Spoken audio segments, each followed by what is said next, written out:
Silas Boone did not wait for the woman to even set her trunk down. He was standing in front of the general store when the stagecoach rolled in.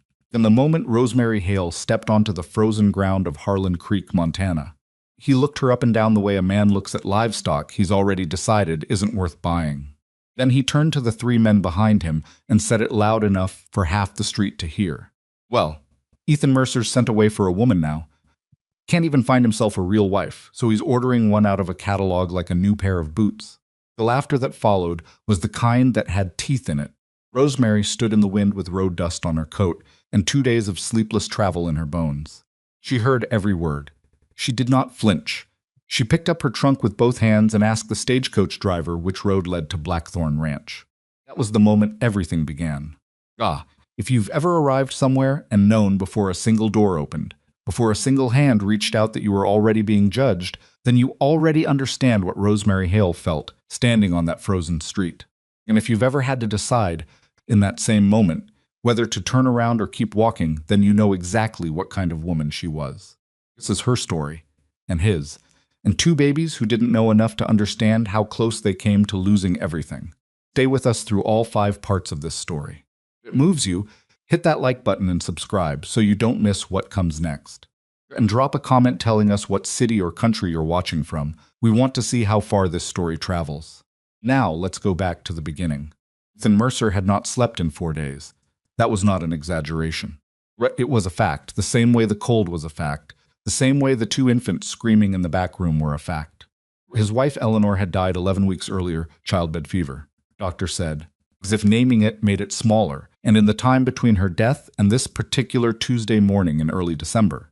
Ethan had learned exactly how unprepared he was to be a father. He had delivered calves in February blizzards. He had set a broken leg on a horse by himself with a plank of wood and a strip of leather. He had once tracked a wolf for 2 days through knee-deep snow because it had killed 3 of his lambs. He was not a man who panicked easily, but an infant who would not stop crying was something else entirely. 2 of them was something he had no category for. Clara and James Eleanor had named them before she lost consciousness. For the last time were 8 weeks old, and they cried in shifts, as if they had arranged it between themselves to ensure that at no point in any 24-hour period was there silence in the cabin. Ethan had tried everything he knew how to try. Warm milk from a cloth. Rocking, walking, standing still, singing badly, 2 songs he half remembered from his own childhood. Nothing worked for long. 30 minutes of peace, and then one of them would start up again and drag the other one along. Woman who came 3 times a week to help Mrs. Aldridge, the pastor's wife, had told him gently that what the babies needed was a mother's presence. Something consistent. Something that smelled right and felt right and didn't carry the particular exhausted desperation of a man who was in over his head. She had said this gently because she was a gentle woman. It had not made it easier to hear, the letter to the agency in St. Louis had been his brother's idea. Marcus Mercer lived 2 valleys over and had no patience for watching his younger brother destroy himself trying to manage alone. Red sat down at Ethan's table in October and laid it out plainly. Ranch needed tending. Cattle needed watching before winter set in. 2 newborn babies needed more than a grieving widower who didn't know how to change a diaper without cursing. There were women, Marcus said, who came west for exactly this kind of arrangement. Practical women. Women who understood that frontier marriage was rarely about romance first. Ethan had written the letter sitting at Eleanor's table, in Eleanor's chair, using Eleanor's ink. He had not been able to explain, even to himself, whether that felt like a betrayal or something else. He had described the ranch honestly, the size of it, cattle, the cabin which was solid if not comfortable, the location, 12 miles from the nearest town, which was Harlan Creek, a place of roughly 300 people, 1 general store, 1 saloon, 2 churches, and more opinions than any settlement of that size had any right to possess. He had mentioned the twins directly, their ages, their names, because leaving that out felt dishonest. He had said plainly that he was not looking for love. He was looking for partnership.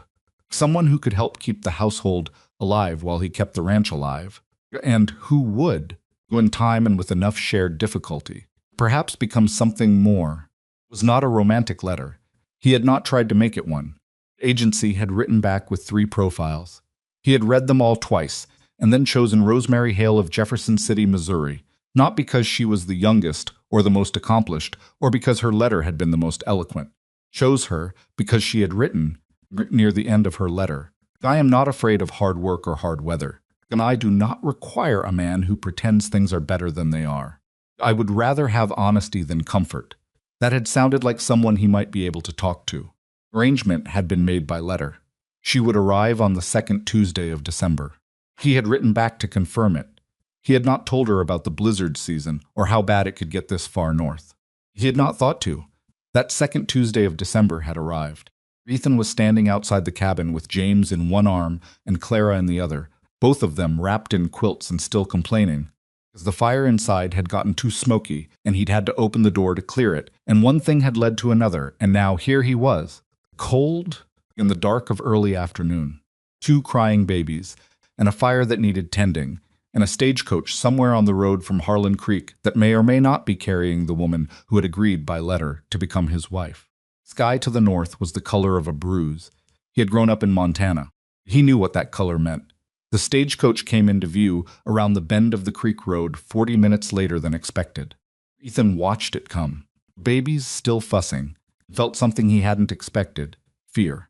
Not the fear of the storm building behind him, though that was real enough. Something else. The fear of a man about to meet a stranger he has already made promises to, and who has made promises back, and who both of them know cannot easily be unmade. Driver pulled the horses up short of the cabin gate. Ethan walked forward. The door opened and a woman stepped down. She was not what he had imagined, which was fine because he hadn't allowed himself to imagine much. She was medium height, somewhere in her mid-20s, with dark hair that had come partly loose from its pins after however many days of travel she'd been through. She wore a brown wool coat that had been good once and was still decent. She was carrying a battered leather trunk that looked heavier than she made it appear. Her face was tired in the way that goes past just needing sleep tired, in the way that means something has been weighing on a person for a long time. She looked at Ethan. She looked at the babies. She looked at the sky to the north. "Storm's going to hit tonight," she said. It wasn't a question. "Tomorrow morning at the latest," he said. "Then we should get inside." She picked up her trunk. "Where do you want this?" He hadn't thought about where to put her trunk. He hadn't prepared a room. He hadn't, truthfully, prepared much of anything, because most of his mental energy in the past 11 weeks had gone toward keeping 2 infants alive and the cattle from freezing. "I can move some things," he started. "Show me the fire first," she said. "Something's wrong with your draft." She was right. The cabin had been filling with smoke because the damper was partially closed. He had bumped it weeks ago and not noticed. She found it within 2 minutes of stepping through the door, turned it correctly, and the fire stopped choking and began to draw properly. Ethan stood in his own cabin and watched a stranger fix something he had been suffering through for weeks without knowing what it was. James, who had been screaming for the better part of an hour, stopped when Rosemary turned from the fireplace, leaned over, and took him from Ethan's arm in one smooth movement. She held him against her shoulder and put her hand flat on his back and walked 2 slow circles around the room without saying a word. James stopped crying. Ethan stared. Rosemary looked at him over the baby's head. "He's cold," she said. "The quilt isn't thick enough. Do you have anything heavier?" "In the chest," he said. "Eleanor's, my wife's, her things are—" "Show me."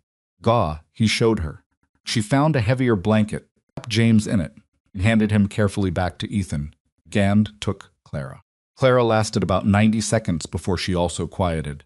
Ethan sat down in the chair by the fire because his knees had done something unreliable. "I'm sorry the cabin isn't," he started. "It's fine," she said. She was rocking Clara with the ease of someone who had done this before. "Good cabin. It just needs some attention." Didn't ask what she meant. He had the feeling she would get to it. She did. Rosemary Hale had not come west because her life in Missouri had been good.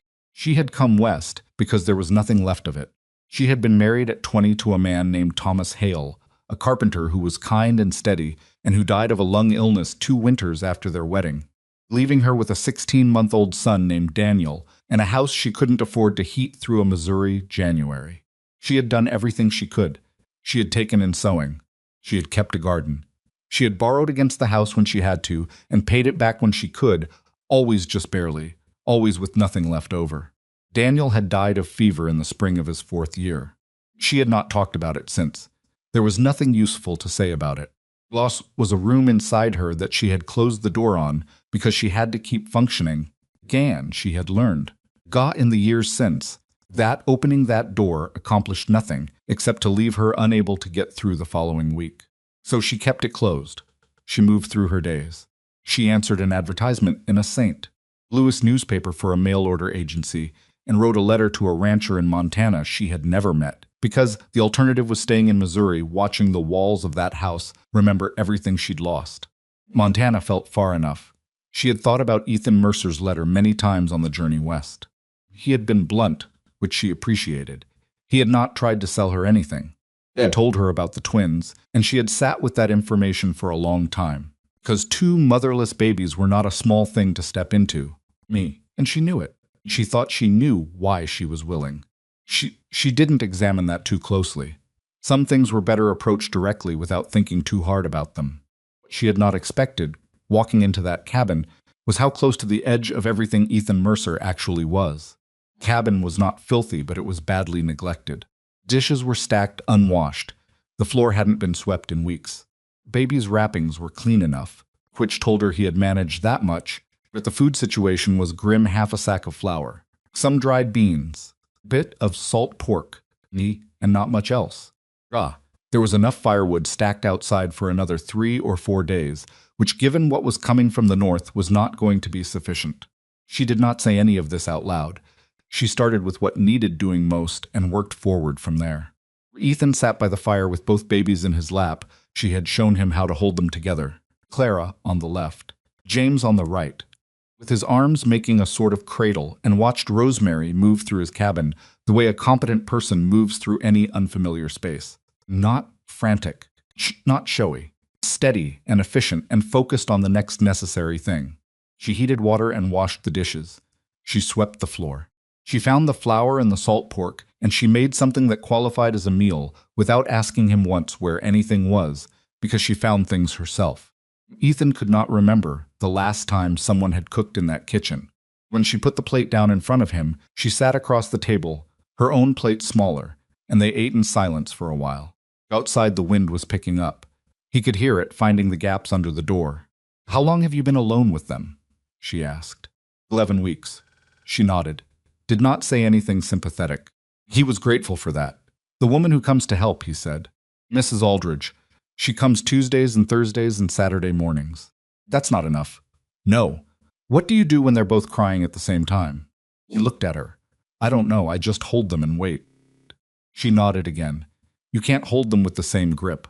Clara's smaller. She stopped herself. "I'll show you tomorrow." "You should sleep tonight." "I'll take the first watch." "Just traveled for 2 days." "I know. I'll sleep after." He started to argue, and then looked at the dark circles under her eyes and the particular quality of her stillness, which was not rest, but the stillness of someone running on something beyond exhaustion, and he closed his mouth.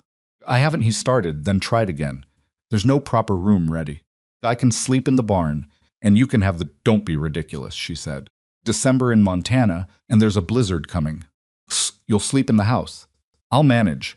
She said it in the tone of someone who was not interested in discussing it further. Managed. The night was not peaceful. James woke twice.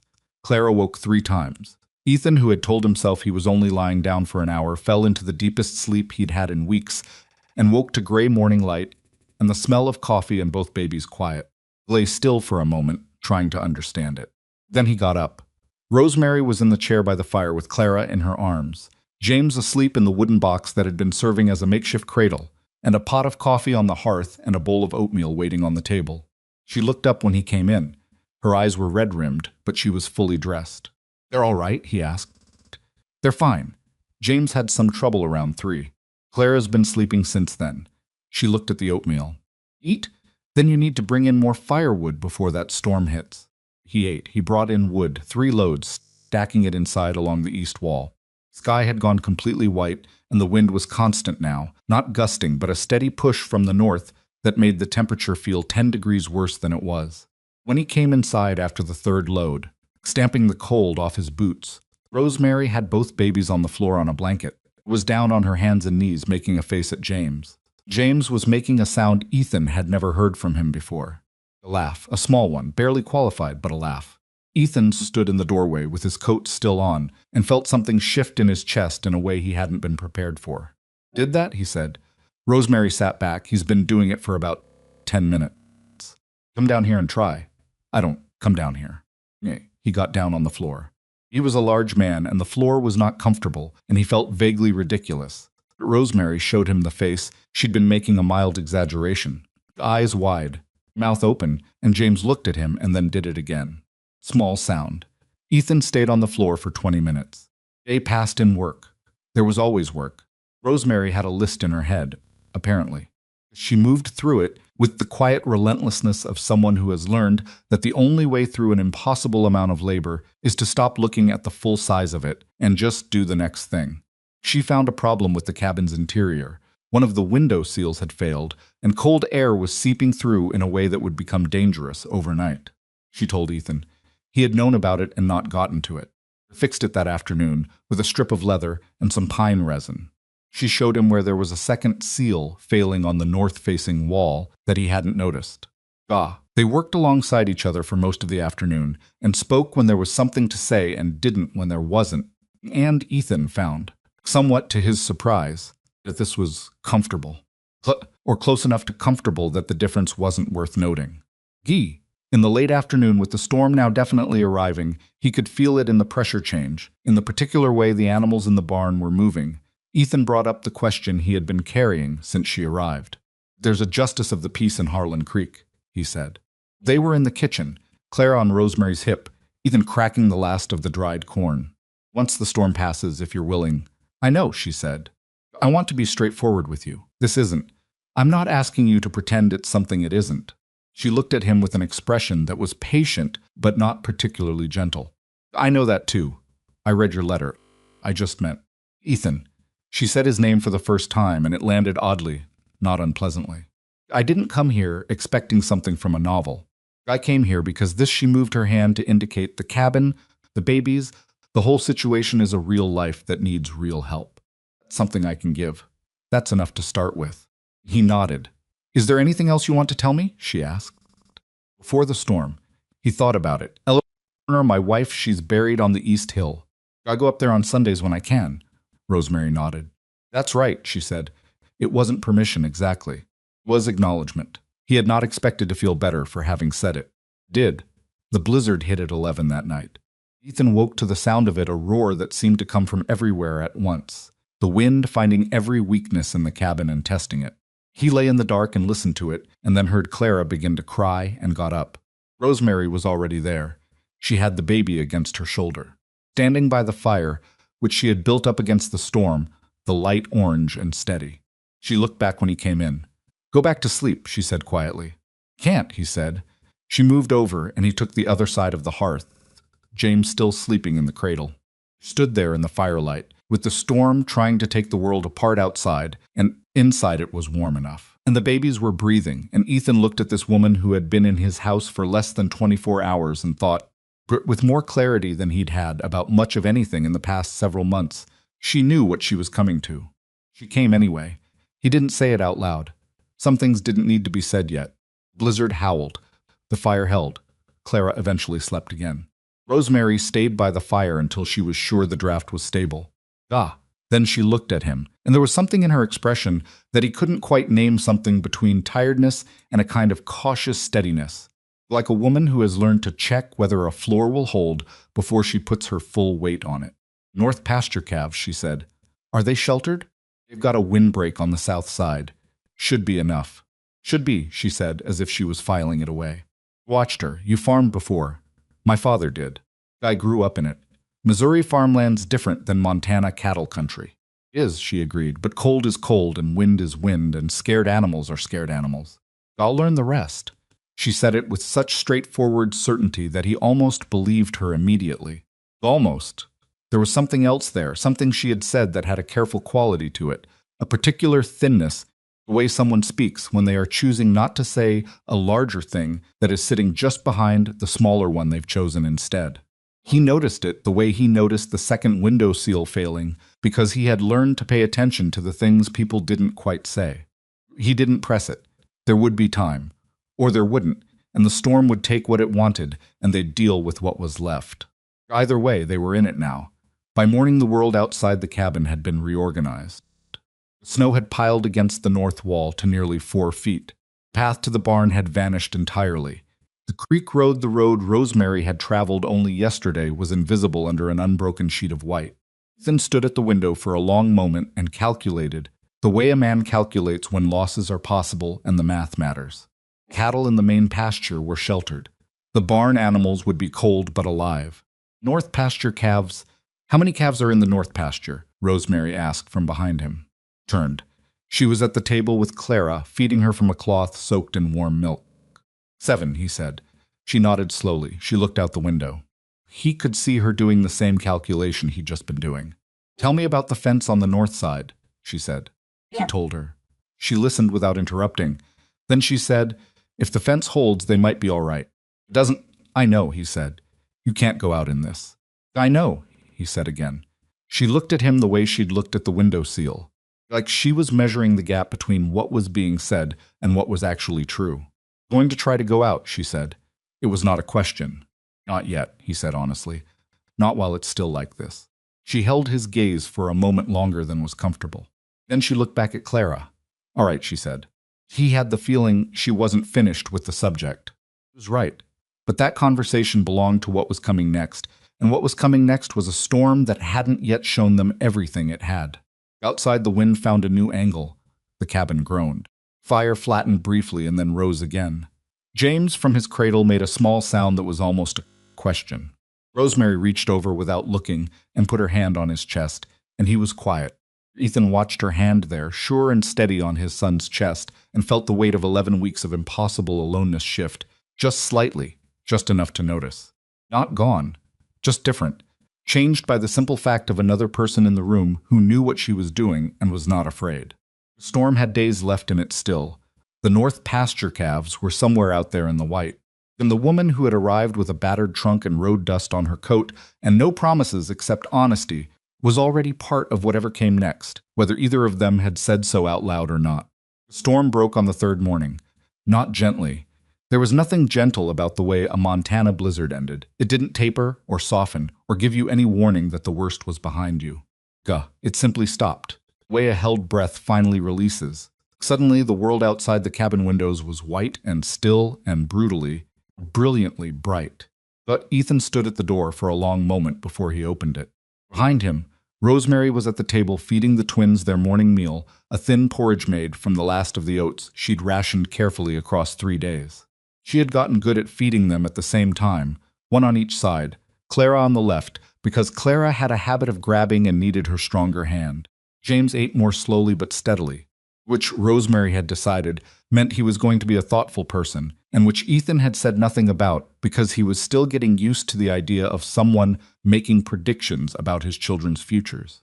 North pasture, she said, without looking up from the babies. I know, he said. Take the rope from the barn peg. The long one. He already knew to take the rope. He had been ranging this land for 8 years. But he didn't say that, because she was not telling him something he didn't know so much, as she was managing her own worry by saying the practical thing instead of the real thing, and he understood that about her already. 3 days in. Put on his coat and his heaviest boots and went out. The snow was up to his thighs in places and crusted over in others, so that he broke through with every other step and wrenched his knee twice on the uneven ground. The path to the barn was gone. He made his own, pushing through it, and by the time he reached the barn door his face was numb, and the cold had worked its way under his collar in a way that was going to leave him uncomfortable for the rest of the day. Barn animals were alive. 2 of the older horses were unhappy about it and let him know. Checked the water, frozen, which he'd expected broke it. Forked hay. Checked the others, and stood in the barn doorway, looking north. North pasture was out there, somewhere under all that white. He found the rope on the peg where Rosemary had told him it would be, because she had apparently been in the barn at some point during the 3 days and cataloged it without mentioning it to him. Tied one end to the fence post nearest the barn, looped the coil over his shoulder, and started north. He found 4 of the 7 calves alive in the corner where the windbreak met the fence. They were half buried in snow and miserable but breathing. Round a fifth 20 yards further, lying down but conscious, which he got to its feet with some effort and no small amount of cursing. The sixth he found against the far fence, already dead, frozen sometime in the second night. The seventh he didn't find at all. He searched for 40 minutes, moving in careful arcs away from the rope, before he accepted that the seventh was gone under the snow somewhere, and there was no point in him freezing to death looking for a calf that was already past help. He came back to the cabin with 5 survivors and 2 losses, and the particular cold anger of a man who has done everything he could and still come up short. Rosemary was standing in the doorway when he crossed the yard. She had put both babies down. He could hear Clara making the noise that preceded crying, and she looked at his face and read the number before he said it. 5, he said. She nodded. Just that. I need to get them into the barn. 2 that were down are going to need watching. I'll manage the twins. Go, he went. Took most of the morning to get the surviving calves settled, watered, and fed. By the time Ethan came back inside, the cabin was warm, and both babies were in the cradle asleep, and Rosemary had made coffee and was sitting at the table with her hands around the cup doing nothing, which was the first time he had seen her do nothing since she arrived. Poured his own coffee and sat across from her. The fence held on 3 sides, he said. North corner gave way. That's where the 6th one died. 7th, he stopped. I'm sorry, she said. It's ranching. I know what it is. I'm still sorry. He drank the coffee. Stronger than he made it, which he was finding he preferred. Fence can be repaired, he said, moving on the way you move on when the loss is real, but the work waiting doesn't care about it. I need lumber, and I'll need to ride into Harlan Creek once the road clears. Rosemary looked up. Something shifted in her expression, slight but there. He had learned, 3 days in, to pay attention to those small shifts. Road'll take another day to settle, she said. At least. She looked at her coffee. Are there things you need from town? Besides lumber. Flour, salt. I'm low on lamp oil, he paused. We'd need to go to the justice of the peace. Word we had come out without him deciding to say it. Sat between them on the table. Yes, she said. We would. Neither of them said anything for a moment. I want to be clear about something, she said then. Before we go into town, I'm not asking you to act a certain way in front of people. I understand what this arrangement is, and I'm not asking you to be someone you're not, he said. She met his eyes. Good, but I want you to know, he said. He picked his words carefully because he was not a careful man with words, and he felt the weight of needing to be one right now. That when we walk into that town, I'll treat you as my wife. Guy, not as someone I sent for, because you came here and you stayed through a blizzard and you kept those children alive, and that means something regardless of the piece of paper. Rosemary looked at him for a long moment, long enough that he wasn't sure he'd said it right. All right, she said finally. That was enough. Road to Harlan Creek cleared 2 days later, enough to travel if you had a solid horse and didn't mind slow going. Ethan hitched the wagon, left the babies with Mrs. Aldridge, who had waded through the drifts to check on them the morning after the storm and been visibly startled to find Rosemary there, and even more visibly startled by how functional the cabin had become, and drove them into town. It was not a comfortable ride. The road was rutted under the snow, and the wagon jolted, and the cold was the sharp, dry kind that got into your lungs. Rosemary sat beside him on the bench with her coat buttoned to the throat and said very little, which he was coming to understand was her way when she was preparing herself for something. He had told her about Silas Boone on the second day because he figured she ought to know what she was walking into. He had told her plainly Silas was a rancher from the South Valley, older, the kind of man who had been important enough for long enough that he'd lost the ability to distinguish between his opinion and the truth. He had never liked Ethan particularly, which was mutual, and he had a wife, Berta, who was a decent woman trapped in the unfortunate position of being married to someone who spoke before he thought. Rosemary had listened to this and said, I've met men like that. Will say something. He usually does that kind. I just want you to know it doesn't reflect Ethan. She had looked at him with that patient, not quite gentle expression. I'm not fragile. Tell me about the lumber you need instead. Ma, he had told her about the lumber, but she hadn't been there the morning she arrived, when Silas had been standing in front of the general store, and she'd stepped off that stagecoach into his open contempt. She hadn't told Ethan that. She hadn't needed to. He'd heard about it from the stagecoach driver the following week. It sat with him in a way he hadn't expected it to, a low simmer, because what Silas had said was not just unkind. It was the kind of thing that followed a woman. That got repeated. Shaped what people thought they were allowed to think about her. drove the wagon through Harlan Creek's main street with Rosemary beside him, and he felt the town notice. Harlan Creek was small enough that a new face was a significant event.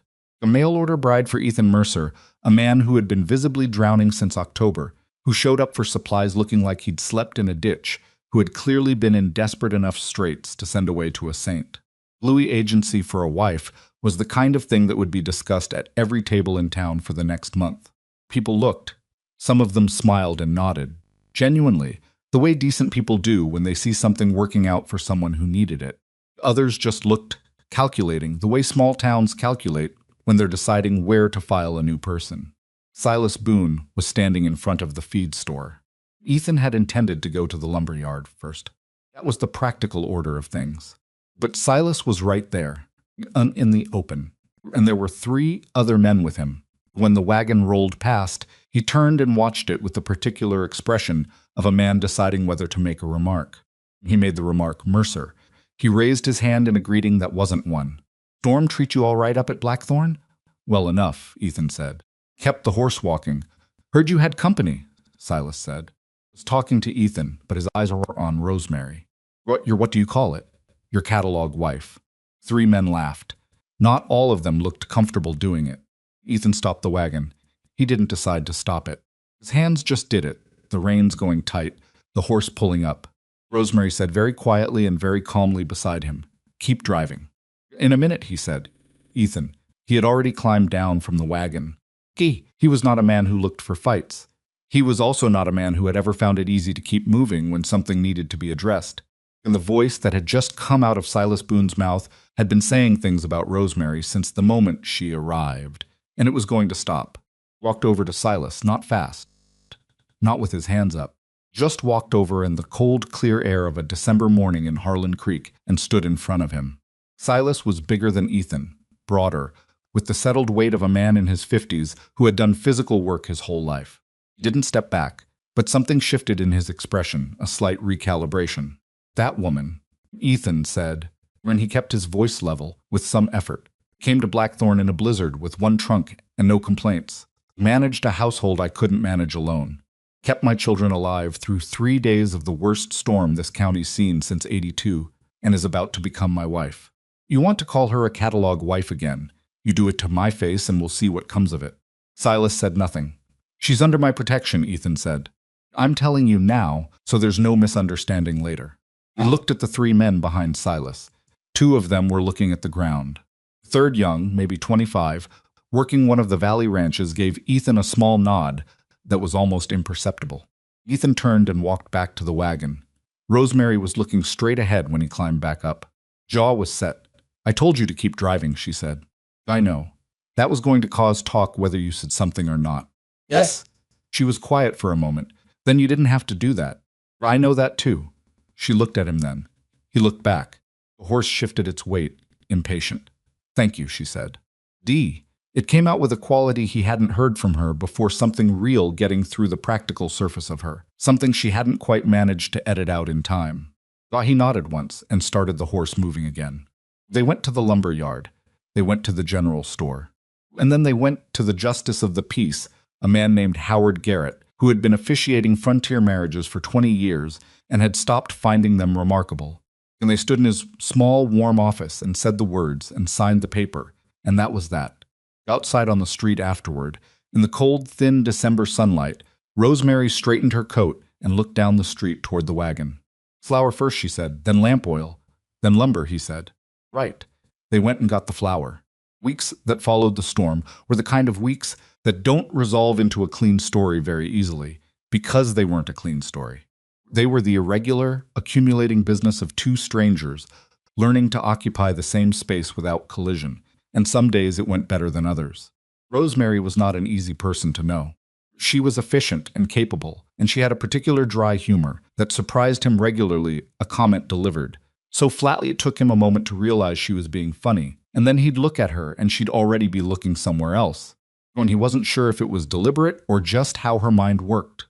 She was good with the twins in a way that was not soft exactly, more like steady, and Clara and James had both attached to her with the total and unsophisticated devotion of infants for whom warmth and competence are indistinguishable from love.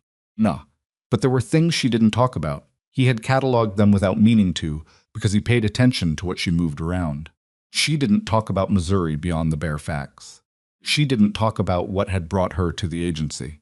She had a ring she wore on her right hand, a plain band, not the one he'd given her. She sometimes held her right hand in her left in quiet moments in a way that seemed habitual and unconscious. Didn't ask.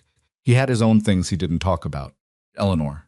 The first months of the twins' lives that were so mixed with grief, he couldn't always separate one from the other.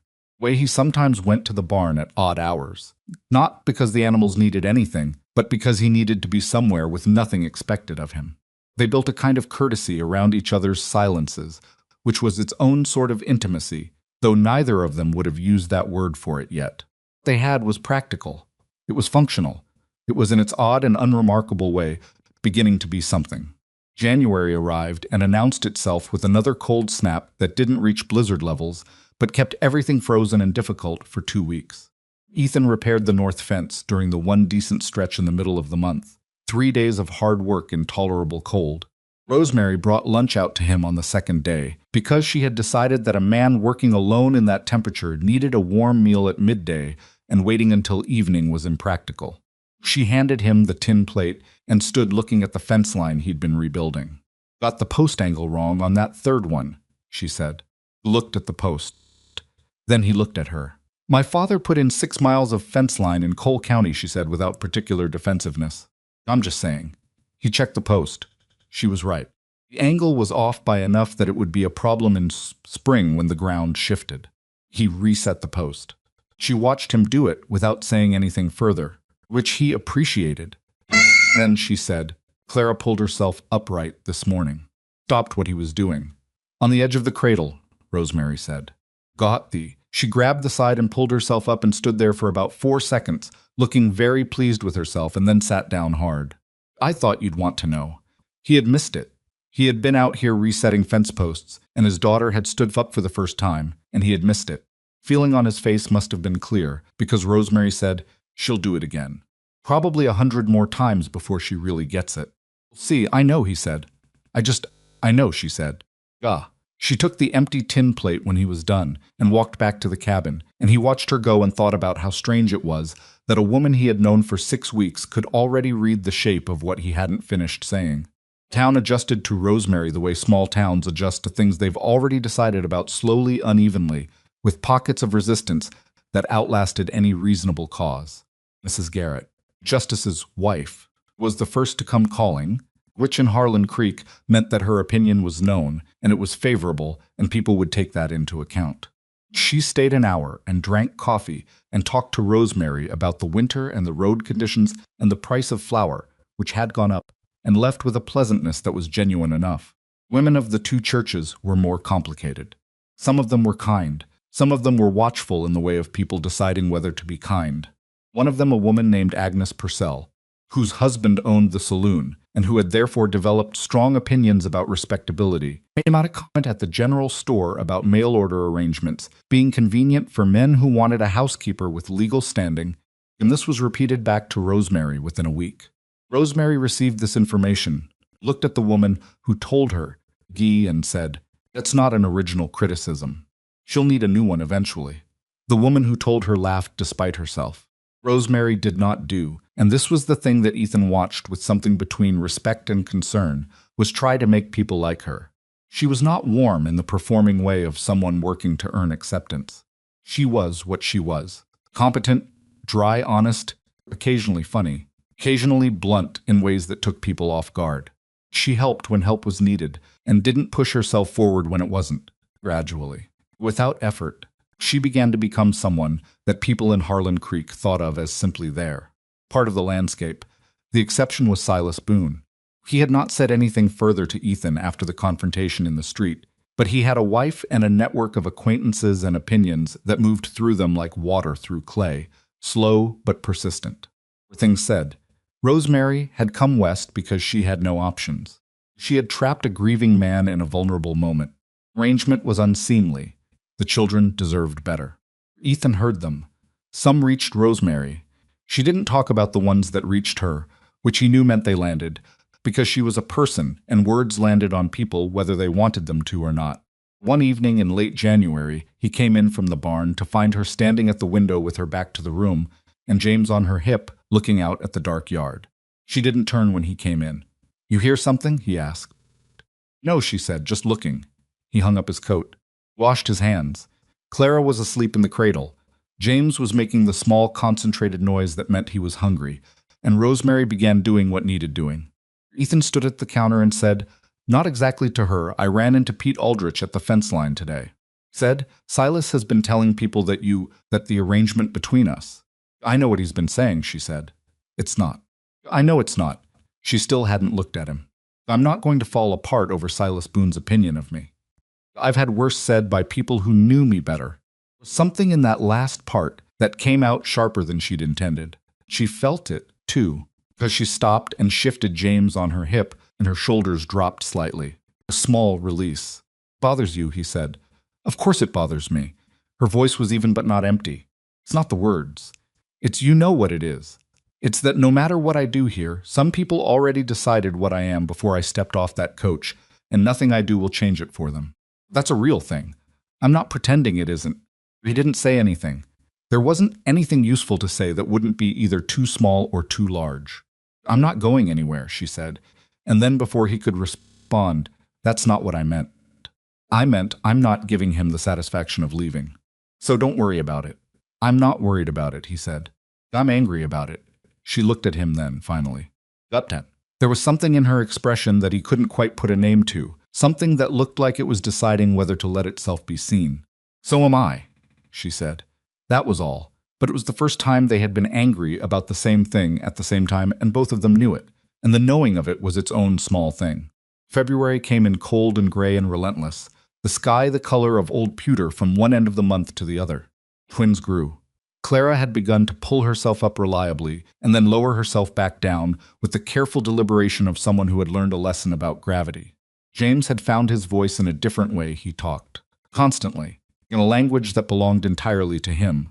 Long, serious monologues delivered to anyone who would listen. Ethan listened. He had gotten better at that. Better at being in the room, not just in the house. Rosemary had not pushed him toward it. She never pushed. She arranged things and left the door open and let him figure out the rest, but she had shown him, by example, that being present with the twins meant being present, not just nearby, and the difference was significant. He started eating breakfast before going out in the mornings, which he hadn't done since before Eleanor died. He started coming in at midday when the work allowed it. Started being a person who existed inside the cabin as well as outside it, which sounds like a small thing but was not. One Sunday he went up to the East Hill as he always did, and when he came back down he found Rosemary in the yard, wrapped in his spare coat because it was warmer than hers, breaking ice off the water trough with the back of an axe. "I could have done that," he said. "You were up the hill," she said, not pausing. He stood there for a moment. "You could come up sometime," he said. "If you wanted." Eleanor wouldn't. He stopped, reconsidered what he was about to say, and started again. "I think she would have liked you, actually." She had no patience for nonsense either. Rosemary stopped breaking ice. She looked at him. "You don't have to do that," she said. "I'm not doing anything. You're trying to make it easier for me to exist in the same space as her memory." She looked at the axe in her hand. "I appreciate it, but you don't have to. I'm not in competition with her." I know that. To you the question was not unkind. It was just precise, in the way she was precise, and it landed precisely where she'd aimed it. "Thought about it, honestly. I'm still figuring that out," he said. She nodded. "That's an honest answer." "I try." Something shifted at the corner of her mouth. Not quite a smile. "You do," she said, and she went back to the ice. He stood there another moment, hands in his pockets, cold easy around him after all these weeks. And he thought that Eleanor would have liked her. Fairly sure of that.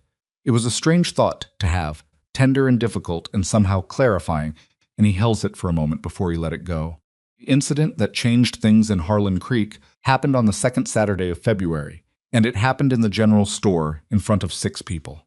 Rosemary had driven the wagon in alone. Ethan had stayed at the ranch with the twins, who were both fighting a cold that hadn't turned serious but needed watching, and Rosemary had said she could manage the supply run herself, and that was that. She had been doing it for 2 weeks by then, and the storekeeper, a man named Dwight Pierce, had stopped being surprised to see her without Ethan. She was in the middle of the dry goods aisle when Agnes Purcell came in. Agnes Purcell was not a bad person exactly. She was a person who had spent a long time in a small town being certain about things. Uncertainty, when it goes unexamined long enough, can calcify into something that looks like cruelty. She came in with another woman, saw Rosemary, Guy, and said, loud enough that the whole store heard it, "Oh, is Ethan's girl picking up again? Does he let her handle money now?" The other woman laughed, then looked uncomfortable about having laughed. Rosemary put down the flower she was holding. She turned around. She looked at Agnes Purcell with an expression that was entirely calm and said, "I handle the household accounts, yes. Ethan's very capable at ranching. The rest I manage. It's a practical arrangement." "I'm sure it is," Agnes said. "Gah! What I find interesting," Rosemary said, and her voice had not changed in temperature at all, "is that you've never said anything directly to my face before. It's always through someone else. If you have a concern about me or my marriage, I'd rather you brought it to me." Agnes blinked. "I'm not hard to find," Rosemary said pleasantly. "I'm at Blackthorn Ranch most days." She picked up the flower. She continued shopping. Agnes Purcell left the store without buying anything. Dwight Pierce, behind the counter, had the expression of a man who had just watched something he was going to be telling people about for a long time. When Rosemary came home and Ethan asked how town had been, she said, "Fine. Flour was a penny more than last month. I think Dwight's trying to see what he can get away with." "I'll talk to him," Ethan said. "I already did," she said. Looked at her. "He'll keep the old price," she said. Ethan went back to what he'd been doing, the particular quiet that was his version of being impressed. The story of what had happened in the general store reached him 4 days later from 3 different sources, and each version was slightly different in its details, but identical in its shape. Rosemary Mercer had stood her ground in public without anger and without apology, and had managed both Agnes Purcell and Dwight Pierce in the space of about 10 minutes. He didn't bring it up with her. He had the feeling she wouldn't have wanted him to make more of it than it was. But something shifted in the town after that. Slowly, the way things shift in small places, without announcement. People began to nod to her on the street with a quality that was different from the watching nod of assessment. She became someone you didn't quite want to underestimate, and in a frontier town where competence was the primary currency of respect, that was not nothing. On the last night of February, Ethan couldn't sleep.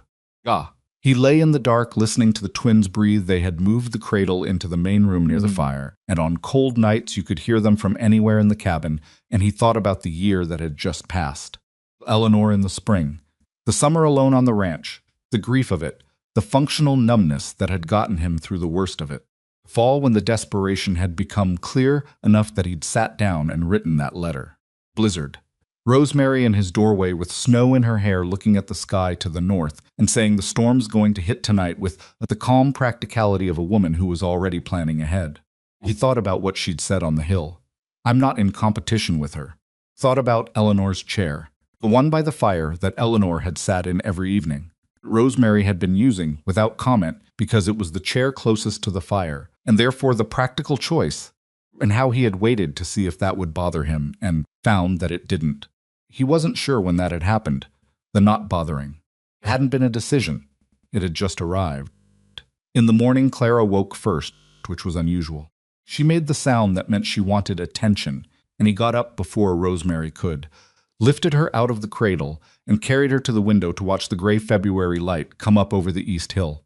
"Morning," he said to her. She was unimpressed by the light, but interested in his beard, which she grabbed with both hands and pulled with remarkable confidence. "Gow," he said. Clara released him and looked delighted. Behind him, Rosemary made a sound that was, unambiguously, a laugh. Real one, the kind she didn't always let out. He turned around and she was sitting up in bed with her hair loose around her shoulders, looking genuinely amused. "She's been doing that for 2 days, Rosemary said. "I didn't warn you, because I thought it was funnier this way." "That's cruel, it is," she agreed. "Good morning." "Good morning." She got up. Days started the way, days started now the fire. Twins? Coffee. Accounting of what the ranch needed, and what the weather was doing, and what could be managed, and what would have to wait. The ordinary. The creative business of a household in which 2 people had gradually, imperfectly, without ceremony, learned to function as something more than 2 strangers sharing a roof. James eventually woke and announced this with his usual enthusiasm. Clara let go of Ethan's beard to look over at her brother, with the expression she always wore when he made noise tolerant, slightly superior, ultimately engaged. Rosemary moved past Ethan to the cradle, touched James's cheek once, and then went to the fire. It was not a perfect morning. The lamp oil was getting low. One of the horses had been favoring a front leg since yesterday, and Ethan would need to look at it. The flour supply was going to run short before the next supply run. But it was a morning, a real one, with 2 children and bad coffee and cold windows, and someone who knew where the rope was kept in the barn, and someone who could read the color of the sky to the north and tell you what it meant. East Hill caught the first pale light of the day. The march was coming. The worst of the winter was behind them, though neither of them said so out loud, because they were both too experienced at surviving things to tempt whatever came next by announcing that the hard part was over. March came in soft, and then turned mean by the second week, which anyone who had lived in Montana long enough could have predicted, and most of them had. A thaw that started on the 4th day of the month, just enough warmth to make you believe it was real, just enough to soften the creek ice and coax a few early buds on the cottonwoods along the south fence, reversed overnight into a cold snap that killed every one of those buds and left the creek worse than before. Because now there was a skin of new ice over running water, and the cattle didn't know the difference until one of the younger steers broke through up to his chest near the north bend, and Ethan spent 2 hours in freezing water and a rope trying to get him out. He got the steer out. He came home soaked to the thigh, and in a temper that was mostly fear that had curdled, because a man in that much cold water in March in Montana can go wrong fast, and he knew it, and the knowing of it made him angry in the way that close calls make people angry once the immediate danger is past. Rosemary heard the cabin door and looked up from the twins' midday feeding and took one look at him and said nothing at all, which was the right instinct. She put James down. He protested, handed Clara to Ethan along with a dry towel, and went to the bedroom and came back with dry clothes without being asked. The steer, she said, alive. Stupid, but alive. Sit, she said, tilting her head at the chair by the fire. He sat, which was also not something he always did when she suggested it. Clara, sensing his agitation, studied his face with the focused attention she applied to things she was still figuring out. She reached up and put one small hand flat against his cheek. He held very still. Clara seemed satisfied and looked away.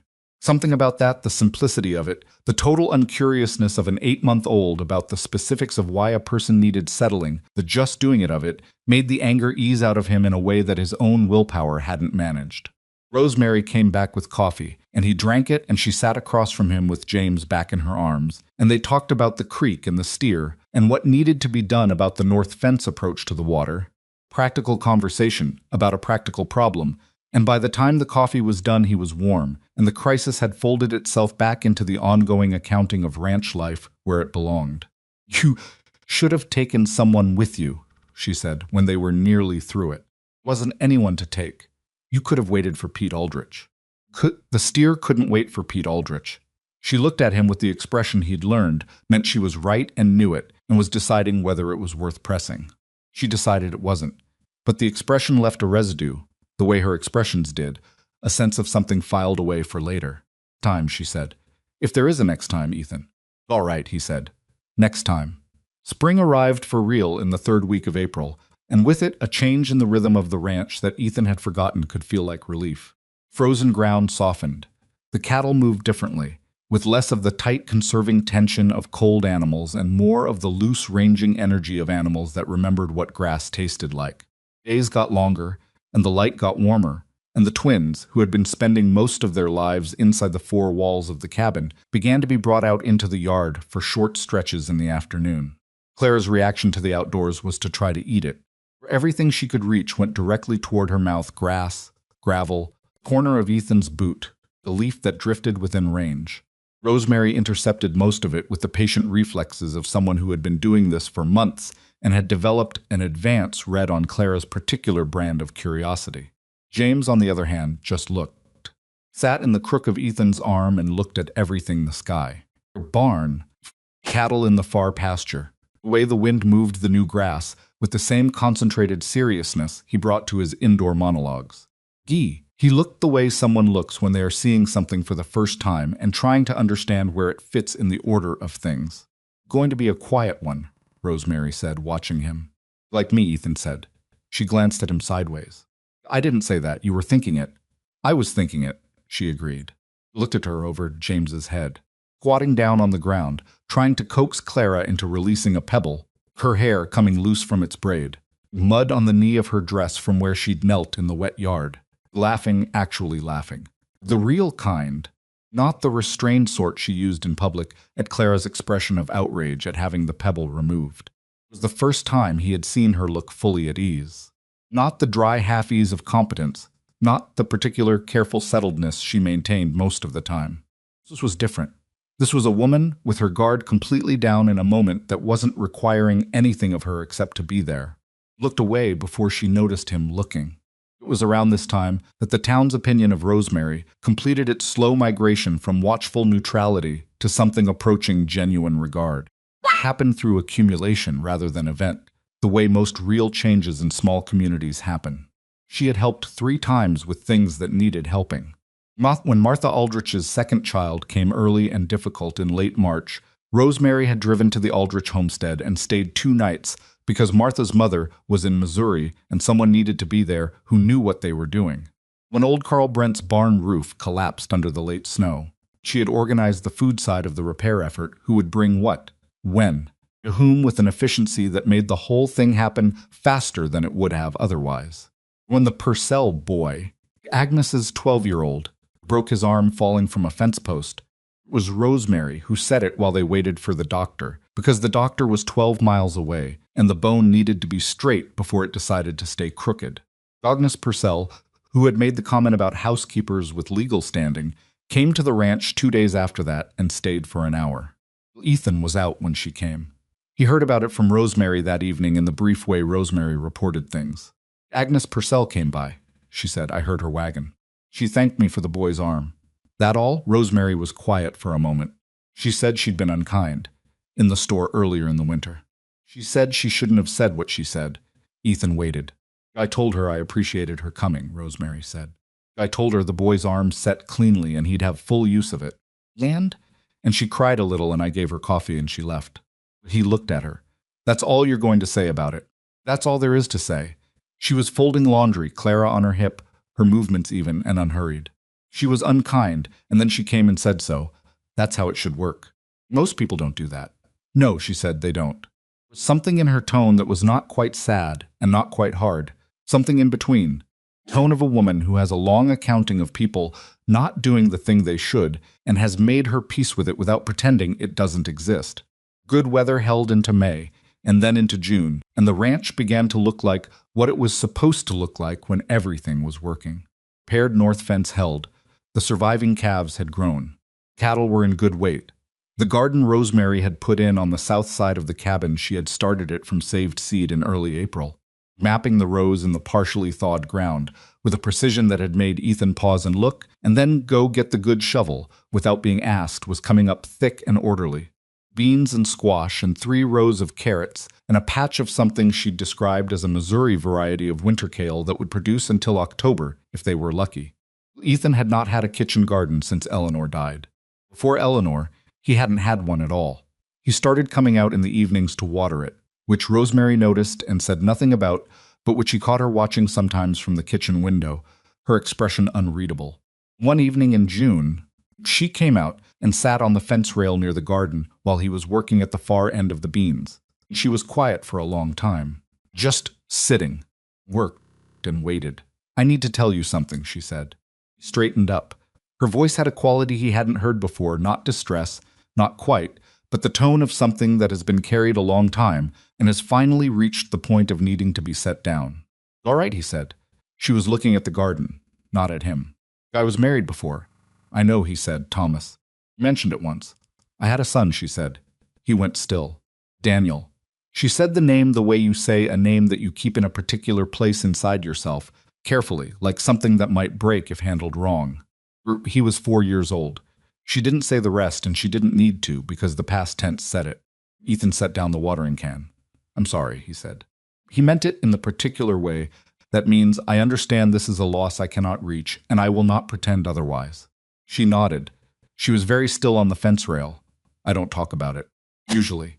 It's not it doesn't help. Talking about it. But I've been thinking that you should know. Because of the twins." She paused. "Because of why I'm good with them the way I am." He had wondered. He had not asked. He understood now why. "It doesn't go away," she said. "I want you to know that, whatever people say about grief fading. Changes shape. It gets manageable, but it doesn't go away." "No," he said. He knew something about that. She looked at him then, finally. "Again, you have 2 children who are going to grow up and need things I can give them. It matters to me, not just the arrangement, not just the practicality of it. I want you to know that." He held her gaze. Evening light was falling golden across the garden and the fence and her face, and he was aware of the weight of what she had just handed him, the specific gravity of a person's real truth, and he held it carefully. "I know," he said. "I've known it for a while." She looked away first. Looked at the garden. "The carrots need thinning," she said. "I see that. You can do it tomorrow." "All right." She got down from the fence and went inside. And he stood there in the evening light and breathed, and the garden smelled of wet earth and growing things. Somewhere in the barn, one of the horses shifted in its stall, and the world was ordinary and real and continuing, the way it did regardless of what people were carrying through it. July brought heat and longer days, and the particular busy relentlessness of a ranch in full summer operation. Twins were nearly a year old and had become mobile in ways that required constant accounting for. Clara walked lurched, really, with magnificent confidence and frequent contact with the floor and James, who had watched her do it for 3 weeks with his characteristic deliberation, stood up one afternoon and walked 14 steps in a straight line without holding on to anything, then sat down and looked at Rosemary, as if checking whether that was the correct number. "More," she told him. He considered this information and got back up. Summer also brought Ethan's brother Marcus, who arrived for 3 days in July, and sat at the table the first evening doing the thing Marcus always did, which was making assessments of everyone in the room and trying to be subtle about it, which he was not. Marcus was 4 years older than Ethan, broader, with their father's jaw and their mother's way of watching people. He was a good man with a tendency to say what he thought that Ethan had spent their whole lives being simultaneously grateful for and exasperated by. He had been the one to suggest the agency. He had also. Ethan knew, carried some guilt about that, because suggesting that your grieving brother send away for a wife from a catalog was the kind of advice that could go a number of different ways. He watched Rosemary through dinner with the expression of someone revising a set of expectations he'd been prepared to defend. After the twins were in bed and Rosemary had excused herself to do something in the garden, she tended to give Ethan space with his brother, which he appreciated and had never had to ask for. Marcus leaned back in his chair and looked at Ethan. "Seem better," he said. "I am," Ethan said. "She's not what I expected." "What did you expect?" Marcus thought about this honestly, which was his habit. Someone quieter. Someone more I don't know. More willing to be grateful for the arrangement. Ethan looked at him. "She doesn't need to be grateful. She's pulling the same weight I am." Marcus nodded slowly. "I can see that." He was quiet for a moment. "Is it good? Between you two?" "Or not, it's not." Ethan started, then stopped. "Tried again." "It's real," he said finally. "Whatever it is." "It's real." Marcus studied his brother's face for a long moment, and then nodded once. Satisfied, changed the subject to cattle prices, which was his way of saying the important part had been said, and the rest was details. Summer passed the way good summers do, too fast, and full enough that you only recognize how full it was when it's over.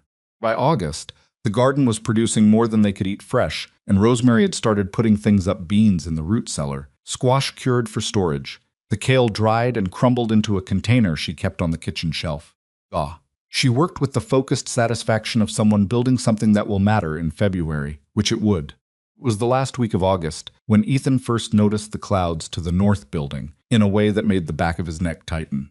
He had spent enough winters in Montana to have something like a sixth sense for the sky. It was not mystical.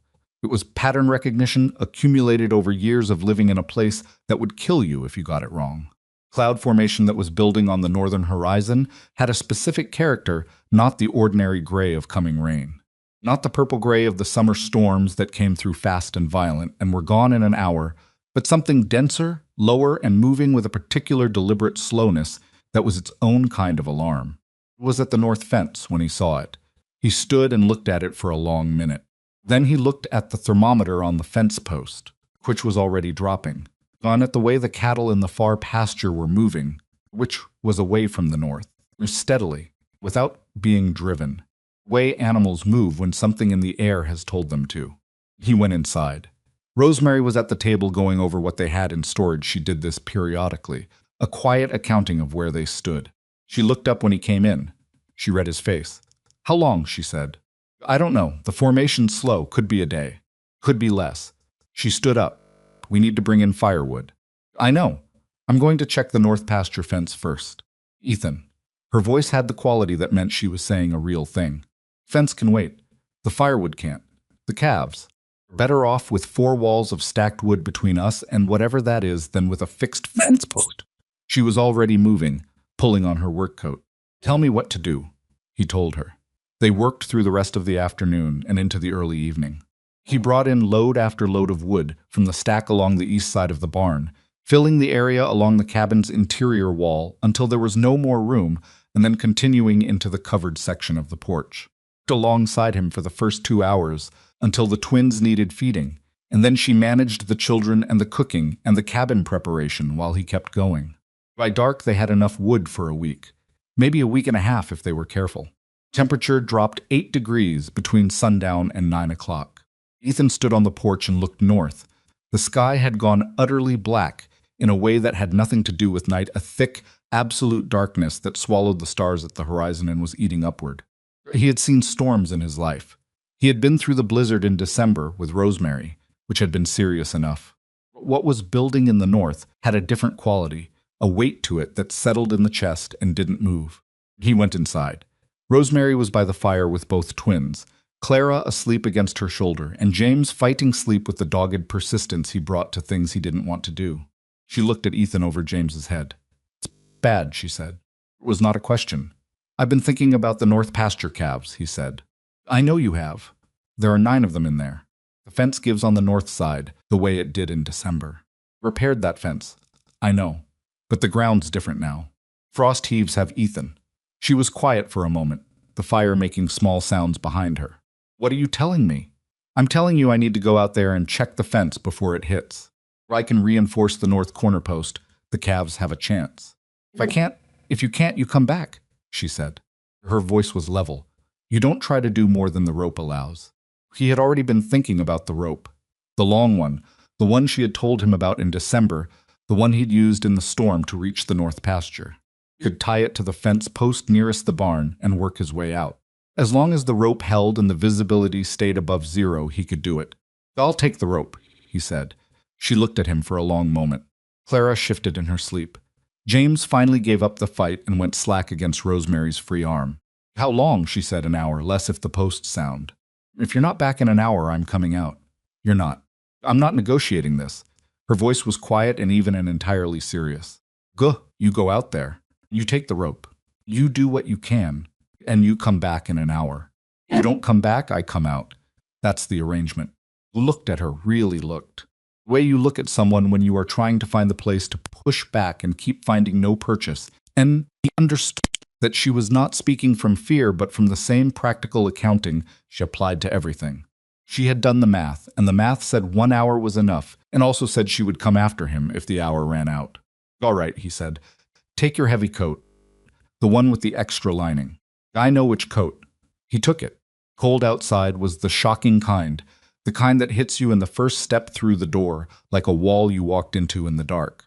Wind had picked up in the time since he'd last been out, and it was coming from the north now, direct and purposeful, carrying the smell that serious winter always carried, a clean, mineral cold that meant ice was coming. Real ice. Not just frozen ground, but ice in the air itself.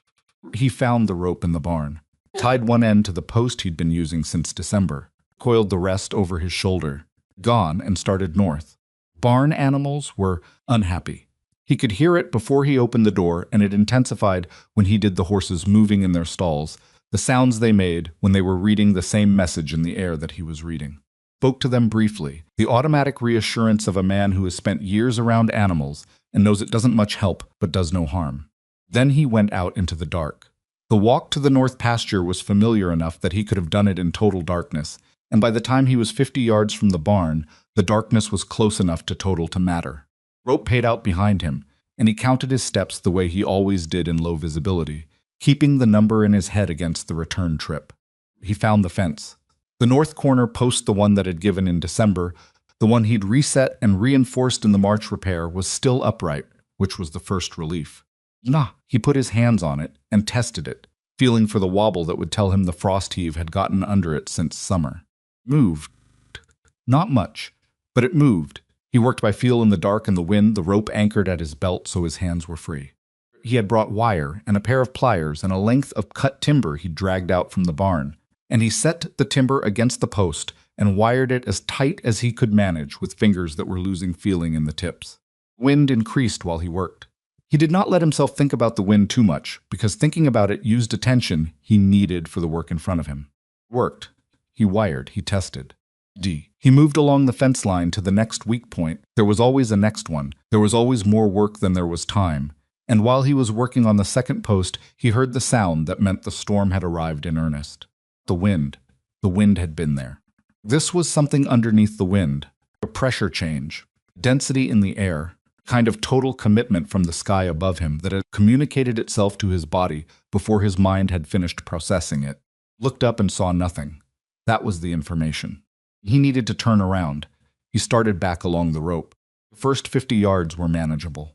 Cold, the wind cutting straight through the heavy coat, visibility near zero, but manageable. Kept the rope in his left hand and moved, counting backward from wherever he'd lost count on the way out, estimating the distance. Somewhere around what he thought was 80 yards from the barn, the rope went tight. He stopped, felt along it. The rope had snagged on something, the new fence section he'd put in at the northeast corner in March, which sat at a slight angle to the original line, and which he'd known was a potential problem in exactly this scenario, and had told himself he would fix and had not gotten to. He worked the rope free. It took 3 minutes, which was long enough for the cold to find new places to be, long enough for the wind to shift and take the direction he'd been orienting by and replace it with nothing reliable. Got the rope free, and kept moving. What happened next was not dramatic in the way that dramatic things usually announce themselves. He simply stepped into a drift that the wind had built across the path in the time since he'd come out, a drift that went up to his thigh and then deeper as he tried to pull himself through it, and his knee went the same knee he'd wrenched in December, not fully repaired, and he went down. Got up. He went down again. He lay in the snow for a moment that he knew was not a moment he could afford and tried to locate his body in space. He had the rope. The rope would take him back. His leg was protesting but functional. He was cold in the specific way that meant he needed to move, not the catastrophic cold of a man already too far gone, but the urgent cold of a man who had a limited amount of time before the situation became irreversible. He got up a second time and kept going. The barn materialized out of the white like something he'd imagined into existence, the dark shape of it barely distinguishable from the storm, and then suddenly real and solid. Randy hit the barn wall with his shoulder and stayed there for a moment with his cheek against the wood. He was 40 yards from the cabin. 40 yards in this was not nothing. He made it 30 yards, and then his knee gave completely. Not a protest this time, but an outright refusal. And he went down in the snow and stayed down, because getting up a third time was going to take a moment he needed to find somewhere. He was looking for the moment when the cabin door opened. Saw the light first, a narrow band of it across the snow, there and then narrowed as someone came out and pulled the door mostly closed behind them. Then a shape in the white, moving fast, too fast for the conditions, coming directly toward him with no particular caution about the drifts. Rosemary. She was wearing his spare coat, the big one he kept on the second barn peg, and she had the end of a second rope, a shorter one he'd forgotten about entirely, tied around her waist, and the other end was at the cabin door. She covered the 30 yards between the door and where he was in the time it took him to process what he was seeing. She went down on one knee in the snow beside him, got her arm under his, and said without preamble, "Dee, can you walk?" "My knee. Can you walk?" she said again. That was the only question with a useful answer. "Yes," he said. It was close enough to the truth to work with. She got him up. She was not small, and she was stronger than she looked, and she had moved through this snow already once to get to him, which told him she had come out before the hour was up, and he opened his mouth to say something about that. "Don't," she said. He didn't. They went back together, her arm across his back and his across her shoulders, moving in the direction the rope said was home. Wind tried to take them sideways twice, and they held. Drift that had taken him down on the way back was worse now, and they went through it slowly. Her pace measured and deliberate, not panicking, not rushing, just moving. Cabin door was there. She got him through it. Sat down on the bench, just inside, because standing was not something his knee was interested in anymore, and she pushed the door shut against the wind and leaned her back against it and stood there breathing. The fire was built up. Twins were in the cradle.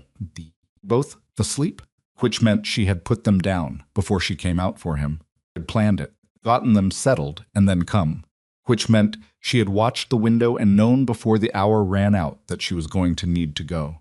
Gaw, he looked at her. Her face was red from the cold. Her hair had come loose and was wet against her cheeks. She was looking at him with an expression he had not seen on her before, not fear. Past fear now, but the residue of it.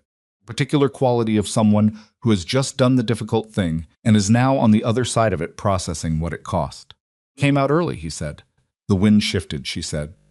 Tell, Rosemary, you would have made it back, she said. Then quieter, but you were down. I could see you in the lamplight from the window. You were down in the snow and not getting up. He had nothing to say to that. Calves, he said instead, are in the pasture, she said. We did what we could.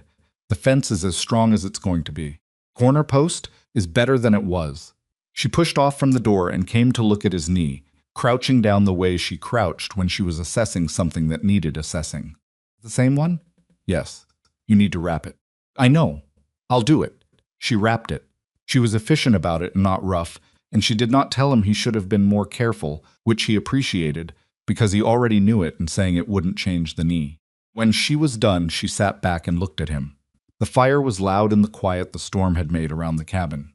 Outside, the wind was fully committed now, the kind of commitment that meant it wasn't going anywhere for a while. Thank you, he said. She looked at him steadily. Don't thank me, she said. You'd have done the same. I would have, he said. And then, but that doesn't make it small. She looked at the fire. Gaw, her jaw worked slightly. Something was moving through her expression that she was not quite containing, some larger feeling that the practical surface of her was holding, but not without effort. Those twins are in that cradle, she said. They need their father to come back from the snow. She said it like that was the whole of it, like the entirety of why she had tied a rope around her waist and walked out into a blizzard was reducible to that one practical fact. He let her have it. He was learning when to let her have the smaller version of a true thing, because sometimes the smaller version was the one she could carry.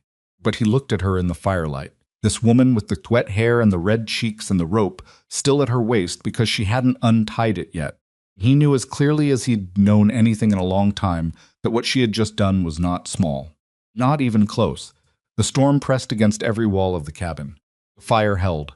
The twins slept, and the two of them sat in the warm room at the end of a day that had come very close to going differently, not quite touching, not quite the distance apart they'd been that morning.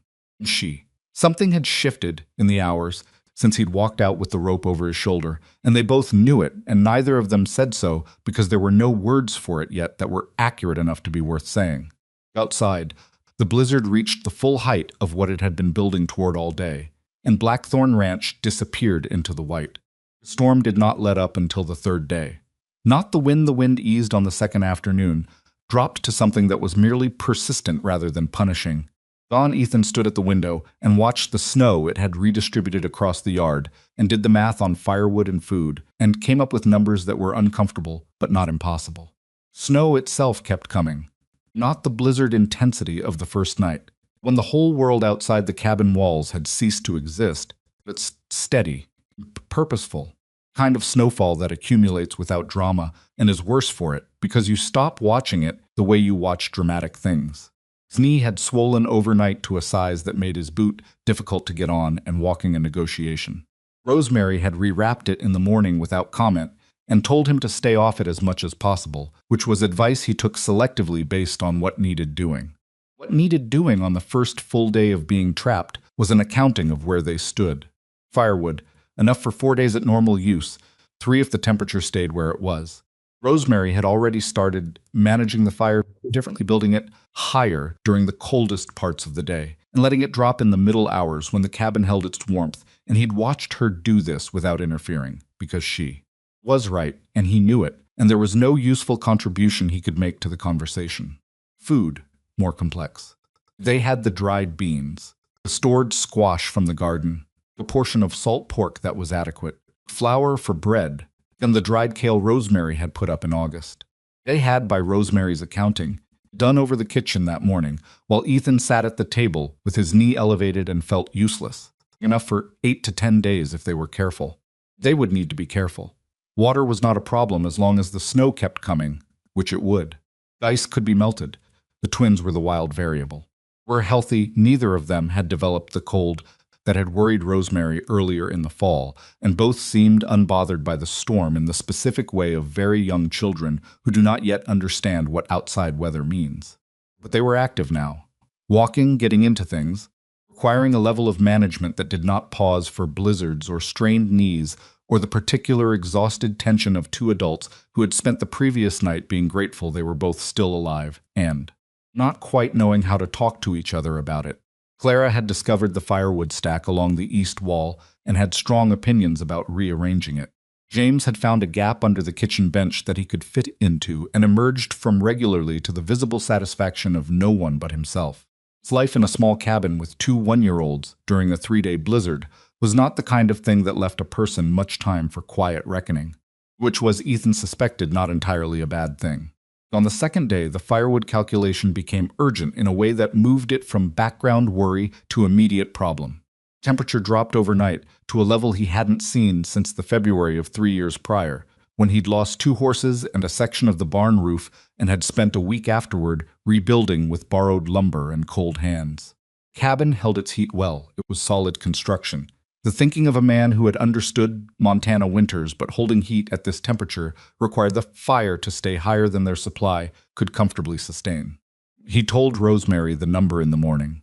She stood at the window looking at the yard, which was a flat white expanse with no visible features, because every feature had been buried, and was quiet for a moment. "Chairs," she said. "There are 4 chairs," he said, "plus the 2 benches. The benches stay."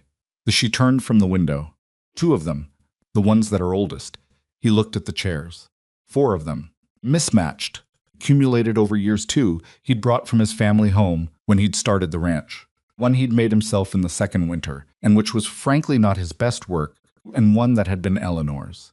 Eleanor had brought it from her parents' house in a wagon that had also carried her mother's cast-iron skillet and a rocking chair that had not survived the first winter, and which she had never talked about losing, but which he had understood mattered.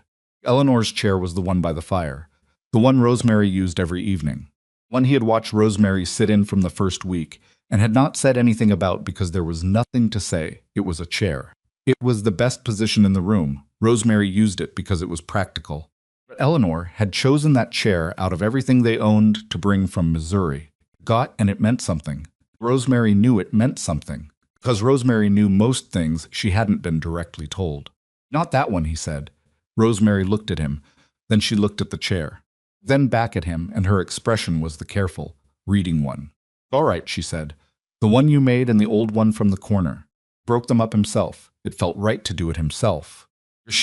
He took the axe to them on the porch in the cold and brought the pieces in, and fed them to the fire through the afternoon, and the cabin stayed warm, and he did not look at Eleanor's chair more than once. When he did look at it, Rosemary was sitting in it with James in her lap, reading to him from the one picture book that had been a gift from Marcus James, could not yet understand the words, but he had developed a strong aesthetic opinion about the illustrations and would point at the ones he approved of with a focused intensity. And she looked up when she felt Ethan's attention and held his gaze for a moment with an expression that was not apologetic and not defiant, but something in between. Something that said, "I see this. I know what it is. I'm not going to pretend otherwise." Nodded. She looked back at James. The fire took the old wood and burned it clean. On the second evening, both twins were finally asleep, and the storm was still moving across the roof in long, slow waves. They sat at the table with the lamp between them and the fire at a low, steady hold, and the cabin as quiet as it ever got. Something shifted in the air between them that had been building since the moment Rosemary had walked out into the blizzard with a rope around her waist. Ethan had been turning something over for 2 days. He was not a man who spoke easily about interior things he had spent most of his life, treating the inside of himself as a working space, Not a conversation topic, but he had also learned. In the 9 months since Rosemary had stepped off a stagecoach into Silas Boone's contempt and walked toward his cabin without breaking stride, that not saying the true thing had costs he had not previously been paying attention to. "I need to tell you something," he said.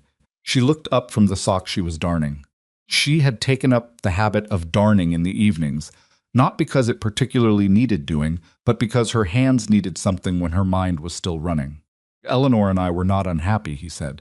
"I want to be clear about that. We were, it was a good marriage. Not perfect. We disagreed about a lot of things. She thought I spent too much time in the barn and not enough time being a person she could talk to, and she was right about that." He stopped. Started again. "When she died, I couldn't. I went into the work. I disappeared into the ranch because that was the only place I knew how to function." Rosemary had put down the sock. She was looking at him with the attentive stillness she brought to things she was taking seriously.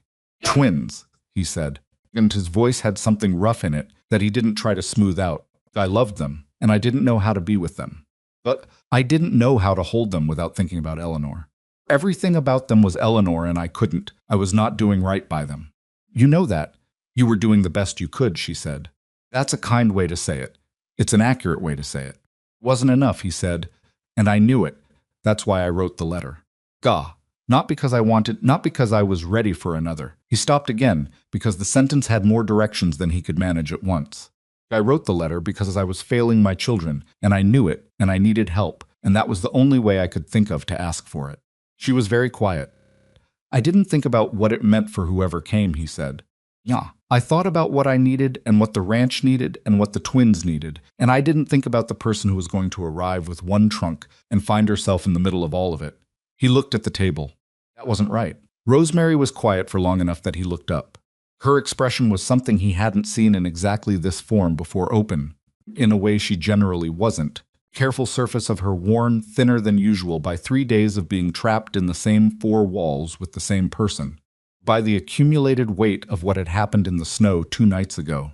"I knew what I was walking into," she said. "I read your letter twice. You were honest in it. I was honest about the practical things. Practical things were what I needed to know." She picked up the sock again, then put it down. "Ethan, I came here because I needed somewhere to go. I came here because I had nothing left in Missouri that I wanted to stay for, and because your letter described a real situation that needed real help, and real situations were the only thing I knew how to navigate anymore." She paused. "I wasn't looking for something perfect. I was looking for something possible." "Is it?" He said, "Possible." She looked at him steadily. "I walked out into a blizzard to find you," she said. "It's not a thing I do for a situation I'm looking to leave." The lamp between them flickered in a draft from the window and held. "God, there's something else," she said. Now her voice had the quality he'd heard once before, in June, in the garden, at dusk. The sound of something being carried to the edge of what can be carried alone and set down. "I've been thinking about Daniel." He waited. "I think about him differently here," she said. "And I did in Missouri." She was looking at the lamp, not at him. "In Missouri, everything reminded me of him. The house, the street, the neighbors who had watched him grow. I couldn't be there without being in the middle of it, all the time. Everywhere I looked there was a version of what should have been there." The storm moved across the roof. "Here," she said, he's mine. He's not everywhere and nowhere at the same time. He's just something I carry." She pressed her lips together. "I don't know if that makes sense." "It makes sense," he said. "Twins," she stopped. Tried again. "When James does the thing with the illustrations and points at what he likes, Daniel used to do something similar with there was a quilt my mother made. He had opinions about the pattern. He would touch the squares he preferred." She shook her head once, the small, tight shake of someone refusing something. "I'm not mixing them up. I know the difference. I just mean that being with Clara and James is not only practical for me. You should know that." He had known it since the night in December when she had walked out into the storm with a rope around her waist. He had known it before that, probably. He had just needed her to say it so it could be true in the room between them and not just in the understanding he carried by himself. "I know," he said. "I thought you probably did," she said. Silence settled between them that was not empty. It was the kind of silence that arrives after true things have been said and doesn't need filling. After a while, she picked up the sock again, and he got up to check the fire, moving carefully on the bad knee. and the lamp burned steadily on the table, and outside the storm was beginning, almost imperceptibly to ease. Third day was the last of it, though they didn't know that at first. Snow stopped by mid-morning, just stopped, the way it had started, without announcement, and the sky went from white to the hard, brilliant blue of a Montana winter sky after a storm has spent itself. Cold was still serious, the kind that crystallized your breath and made the air feel thin, but the wind had gone, and the silence it left was enormous and clarifying. Ethan went to the window and stood there for a long time. Yard was a different place than it had been 3 days ago. Drifts had reshaped everything. The path to the barn was gone again. The garden fence had disappeared. The east woodpile was a long, smooth mound. The cabin was standing. The barn was standing.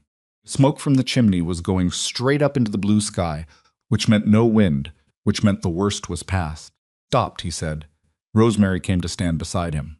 She looked at the yard and then north, toward the pasture. "Calves," she said. He had been thinking about the calves. He went out first, on the bad knee, with a stick he'd cut from the firewood as a makeshift support, and broke a path to the barn. Barn animals were in poor temper but alive, which was the right result. Fed and watered them, and then with the rope out of habit now, out of a respect for what Montana could still do even when the worst had passed, went north toward the pasture. Found 7 of the 9 calves alive. 7 out of 9, with a fence that had held on 3 sides, and given 6 inches on the 4th enough to let the 2 that were gone through.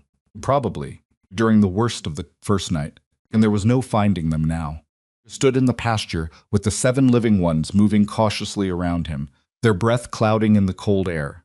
And he looked at the fence line, and thought about the corner post he'd reinforced in the storm, and the wire he'd run by feel in the dark, and he thought that without that work there might have been fewer than 7. He came back to the cabin and told Rosemary. She received the number the same way she'd received the number after the December blizzard, without making it more or less than it was. 2 losses. 7 survivors. The fence held where it needed to. "We need to get them to the barn," she said. "I know. I'll need help moving them. I'll get my coat." "Your knee," she started. "Knee is fine for this." It was not fine, but it was functional, which was close enough. They spent 2 hours moving calves from the north pasture to the barn in the brilliant cold, which was slow work on uncertain footing, and required patience from all parties, including the calves, who had opinions about the situation. By the time they were done, both of them were cold through, and the twins had been in the cabin alone for longer than was comfortable, a fact that accelerated the last 2 calves' journey considerably. Clara had, in their absence, pulled every piece of laundry off the drying rack near the fire and distributed it across the floor in a pattern that appeared deliberate. James was sitting in the middle of it, looking pleased with himself in the way of a person who had watched something happen and approved. "How?" Ethan said. "She's been watching me hang things for months," Rosemary said, already bending to pick it up. "She's 14 months old." She's your daughter," Rosemary said, which was, he looked at her, and she was not looking at him, but the corner of her mouth had moved the closest she'd come to a joke at his expense in a while, and he let it stand because it was also just true. Days after the storm were the particular kind of exhausting that comes after a sustained emergency finally releases its grip, not the adrenaline exhaustion of the crisis itself, but the deeper kind that lives in your bones and makes ordinary things feel like they're happening at a slight remove. They worked their way through what needed doing. The path to the barn became permanent again. The lost snow from the garden fence was assessed. The fence itself had survived. The plants beneath it less certain.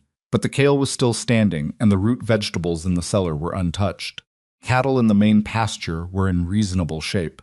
2 of the barn animals needed extra attention. One of the horses had a developing respiratory complaint that Ethan watched carefully for 3 days before it resolved, but nothing they couldn't manage. Carlin Creek began the work of digging itself out, and the news that trickled along the road as it cleared told a story of how the valley had fared. Aldrich's had come through with losses, but nothing catastrophic. Brennan family at the south end had lost most of their chickens when a section of their coop collapsed. Old Carl Brent, who had rebuilt his barn roof after the spring collapse and had done it well, had no significant damage at all and was apparently insufferably smug about it. Silas Boone had lost 1/3 of his cattle. The news arrived with Ethan's brother Marcus, who made it through on the road 4 days after the storm ended and sat at the kitchen table drinking coffee and explaining the valley's situation with the careful neutrality of a man delivering. Information he knows will be received with mixed feelings. How many? Ethan asked. 60 head, they're saying. Maybe more. Marcus wrapped both hands around the cup. His north pasture fence gave completely. They were out in it for 2 nights before anyone could get to them. Ethan was quiet. 60 head for a ranch's size was serious. Fatal, depending on what he'd saved and what he owed, but the kind of loss that would shape the next 3 years. Is Berta all right? Rosemary said. She was at the counter with James on her hip, Clara at her feet assembling and disassembling a wooden spoon collection she'd claimed from the low kitchen drawer. Marcus looked at her. He always had a moment of adjustment when he saw her now. Ethan had noticed the recalibration of a man whose expectations kept getting revised upward. She's all right. Shaken. The counting of losses takes time. Rosemary nodded. Something moved through her expression that Ethan recognized as her planning face, the one she wore when she was already 3 steps into a problem while everyone else was still identifying it. What's their food situation? She said. Marcus raised his eyebrows slightly. I don't know exactly. If the cattle died, their winter income is gone. That affects everything. She shifted James on her hip. We have the kale. Most of the root stores. I could make up a parcel. Ethan looked at her. Man has been unkind to you since the day you got off the coach, Marcus said, not accusing her of anything, just stating the thing that was there to state. He has, Rosemary agreed. His wife hasn't been, and his wife is the one who'll be managing the household through this. She looked at Ethan. It's the right thing to do. Ethan thought about Silas Bond's voice outside the general store. Ethan Mercer's sent away for a woman now. Your catalog wife. He thought about the months of low-level cruelty that had moved through the valley on the current of Silas's opinion. He thought about what it had cost Rosemary, not in the ways she'd shown him, because she showed very little, but in the ways he'd learned to read and the things she didn't say. Thought about her making bread with Berta Boone from whatever remained. Take the kale, he said, and whatever else you think. She went on a Tuesday 2 days later, when the road was passable enough. She drove herself, which Ethan had stopped arguing about in February. She came back 2 hours later with the empty basket, and a quietness that was not sad exactly, but was the quietness of something that had cost something and been worth it. Didn't ask immediately. He'd learned the rhythm of her, when to wait and when to ask. She put the basket down and told him Berta was embarrassed. I could tell she wanted to turn it away, but she didn't, he said. She didn't. Rosemary poured herself coffee and stood at the counter with it. Talked for a while. She asked about the twins, a pause. She apologized for Silas. She didn't call it that, but that's what it was. What did you say? I said I appreciated her coming to the door. She set down the cup. Silas was inside. He didn't come out. No, I wasn't expecting him to. Ethan watched her face. Does it bother you? That he didn't. She considered this with the honesty she brought to most things. Little, she said. Not the way it would have bothered me in January, but a little. He nodded. That seemed right. The thing is, she said, and she was looking at the window. I didn't go for him. Went for Berta. And she stopped. For what? She was quiet for a moment. I had a neighbor in Missouri. After Thomas died, when Daniel was sick. She did not flinch at the name now when she said it. He'd noticed, not the way she had the first time in June. It had become a word she could carry in her mouth without it breaking her. Her husband had made things difficult for us at one point. Dispute about the property line, ugly. But when Daniel was sick, she came every other day with food. She didn't mention the dispute, and I didn't mention it. And it was never resolved, really. But she came anyway. She turned from the window. I went because I would have wanted someone to come, she said simply. That's all. He looked at her, standing in the kitchen of the cabin that had been his and Eleanor's, and was now theirs, the kitchen that smelled like the coffee she made stronger than he did, and the dried kale on the shelf she'd put up herself, and the particular warm animal smell of 2 toddlers who had been inside all winter, and he felt something in his chest that was not grief and not gratitude, and not the careful practical regard he'd been calling what was between them for months, because it was larger than all of those things, and had been getting larger for a long time. He didn't say it. He wasn't ready to say it in a way that would do it justice, and he'd learned that the things worth saying deserved the words that were accurate. But he looked at her, and she looked back, and something passed between them that was understood without being said, the way the most important things often are. Sit down, she said. I'll heat up the beans. I can do it. Your knee. My knee is significantly better. It's moderately better, she said. Sit. He sat. She heated the beans. Clara appeared from wherever she'd been and attached herself to Ethan's leg with the full commitment of a small person who had decided where she wanted to be. James came shortly after from the direction of the firewood corner, which meant he'd been cataloging it again in his methodical way. The four of them were in the kitchen in the late afternoon light. The storm over, ranch diminished but standing, road to Harlan Creek open again. Ethan sat at the table with his daughter attached to his leg, and his son, watching him with those serious eyes and the smell of beans heating on the fire. He thought about the letter he had written, sitting at this table 14 months ago, the desperate, practical, unromantic letter of a man who was asking a stranger for help, and he thought about the woman standing at the stove right now who had walked out into a blizzard in his spare coat with a rope around her waist. He thought about the ring in the wooden box in the bedroom, one he'd bought in October, 3 months after she arrived, and had not yet found the right moment for, because every time he'd thought about the moment he'd realized he was still figuring out what he wanted to say when he gave it to her, and he needed to know what he wanted to say before he said it. He was getting closer to knowing. Outside the east hill was pale gold in the late light. Sky above it was the deep blue of a Montana winter evening, clear and cold and going on forever. Scanned, inside the cabin, Rosemary set a bowl of beans on the table and looked at him with the expression she wore when she was about to say something practical. Gee, and said, "Ree, you need to write to Marcus about the north fence lumber. Before the road gets bad again." "I will," he said. Today, he agreed. She sat across from him and began the careful management of 2 toddlers eating beans that was its own daily comedy of errors and small catastrophes, and Ethan watched her and thought, "I know what I want to say." Glee, he would wait until the moment was right. He had waited for enough things to know that the right moment was not something you manufactured. It arrived when it arrived, unannounced. The way most true things did not when you were ready for them, but when they were ready for you. The lamp came on in the window as the light outside finally gave out. The cabin held its warmth against the cold, and the evening settled around them like something that had learned, after a long time, where it belonged. The letter to Marcus about the lumber went out on a Wednesday, and Marcus sent the wood up with a hired hand the following week, along with a note that said, in Marcus's characteristically economical style, "Glad you're all alive. The lumber's good pine. Don't waste it." Ethan didn't waste it. Spent 3 days on the north fence in the first decent weather of September, working methodically from the corner, post outward, replacing the sections that had given, or were close to giving with the new pine, setting each post with the care of a man who has learned what it costs when they fail. His knee had healed to something functional, if not quite what it had been there, was a catch in it when the temperature jumped sharp, which in Montana meant there would be a catch in it for several months of the year for the rest of his life. A fact he had accepted with the pragmatism of a man who had no useful alternative. Rosemary brought lunch out on the second day, the same way she had the previous March when she'd corrected his post angle without being asked. She set the tin plate on the fence rail and stood looking at the work he'd done. "Better angle on the post," she said. "I had a good teacher," he said. She looked at him. He looked back. Something moved through her expression that was close to warmth and was trying not to show it, which was so specifically her that he almost smiled. She went back to the cabin. He ate his lunch and looked at the north pasture, which was recovering the grass coming back in the places the storm had flattened, surviving calves moving through it with the easy indifference of animals who have already forgotten what the fuss was about, and he thought about the wooden box in the bedroom and the ring inside it, and the words he'd been finding and losing for 3 months. He thought he had them now. He was going to need a moment that wasn't interrupted by a toddler with strong opinions about wooden spoons.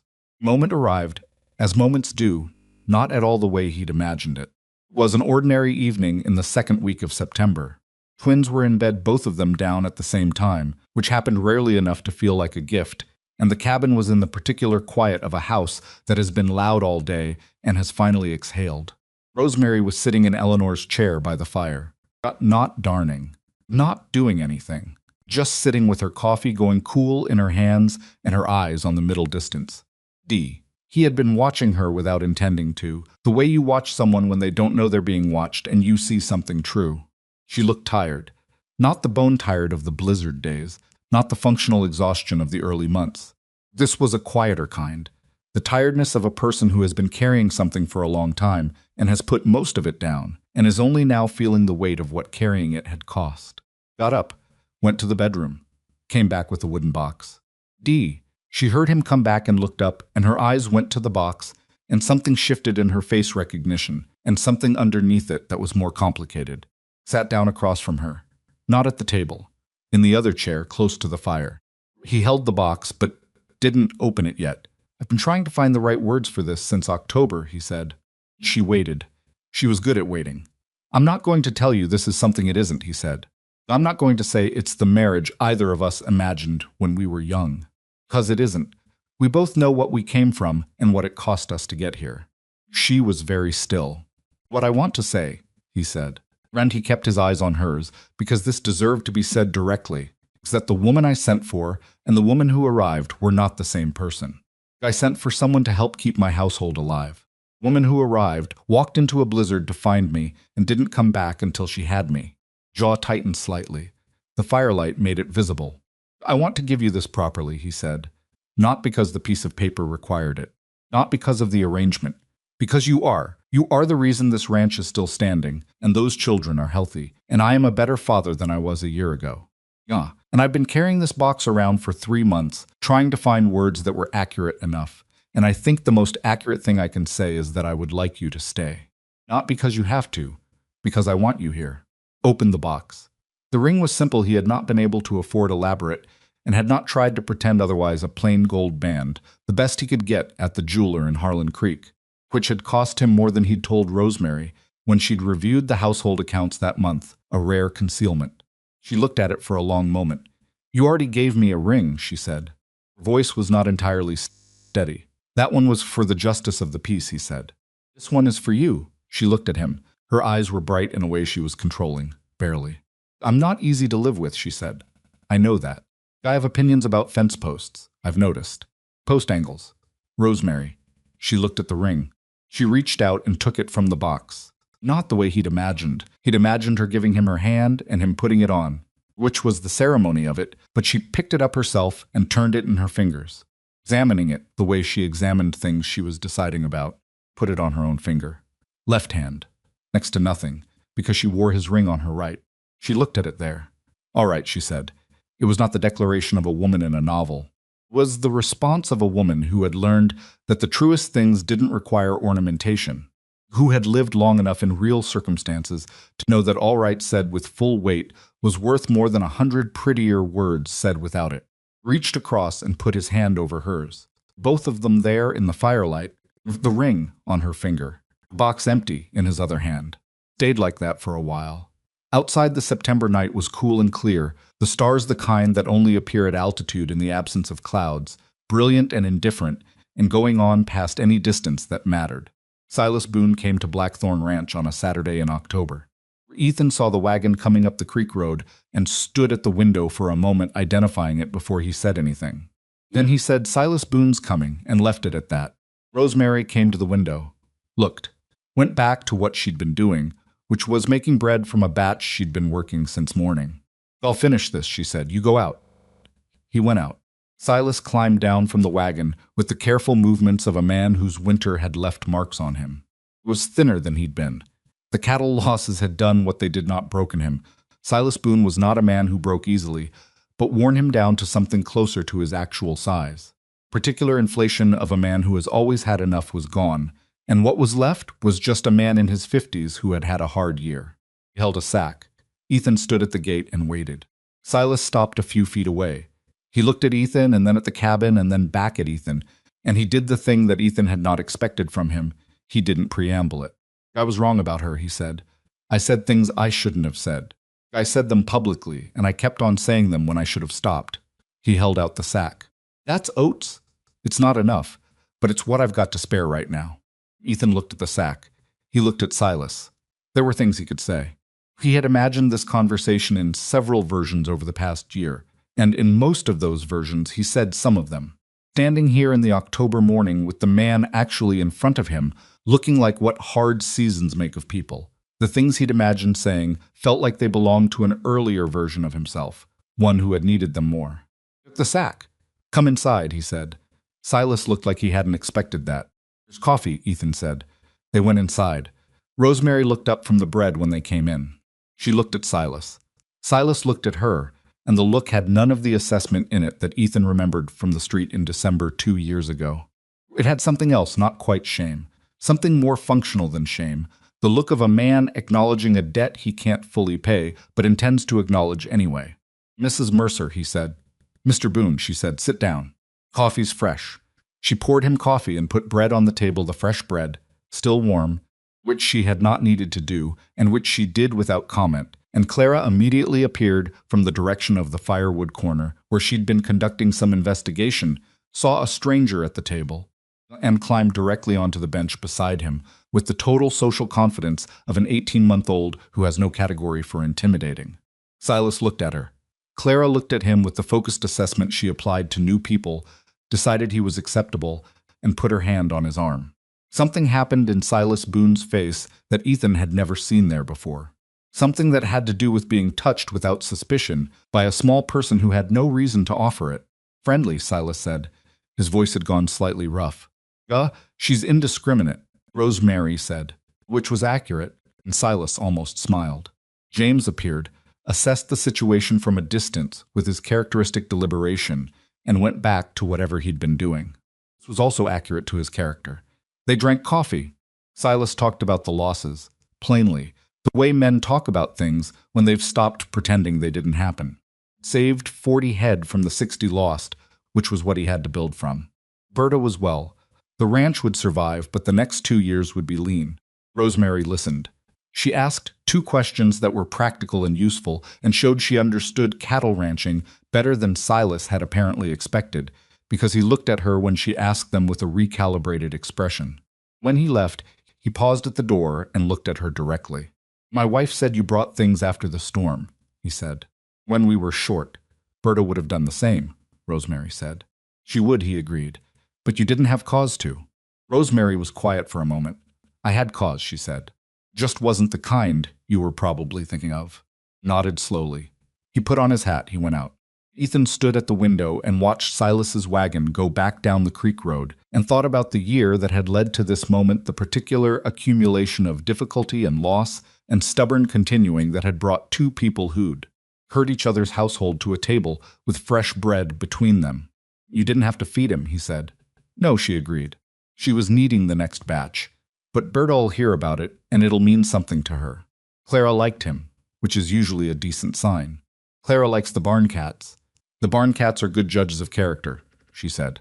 "Mostly." He turned from the window. She was at the counter with flour on her hands, and her hair coming loose from the braid, and there was nothing remarkable about the moment except that it was real, and it was theirs, and he knew it in a way he hadn't known anything in a long time. Second winter came in with considerably less drama than the first. Cold, yes. Snowfall, significant. The north fence held. Cattle losses were minor. 2 older animals who would not have survived another season regardless. Cabin was better prepared than it had ever been. The firewood stacked high in October this time. The root cellar full. The lamp oil purchased in quantity before the first hard freeze. Twins turned 2 in November, and had become people in the complete sense, not just presences, but personalities, fully themselves in ways that were sometimes wonderful and sometimes exhausting and never dull. Clara had developed a habit of narrating her own actions in real time, a running commentary on what she was doing and why that provided the household with a constant low-level soundtrack.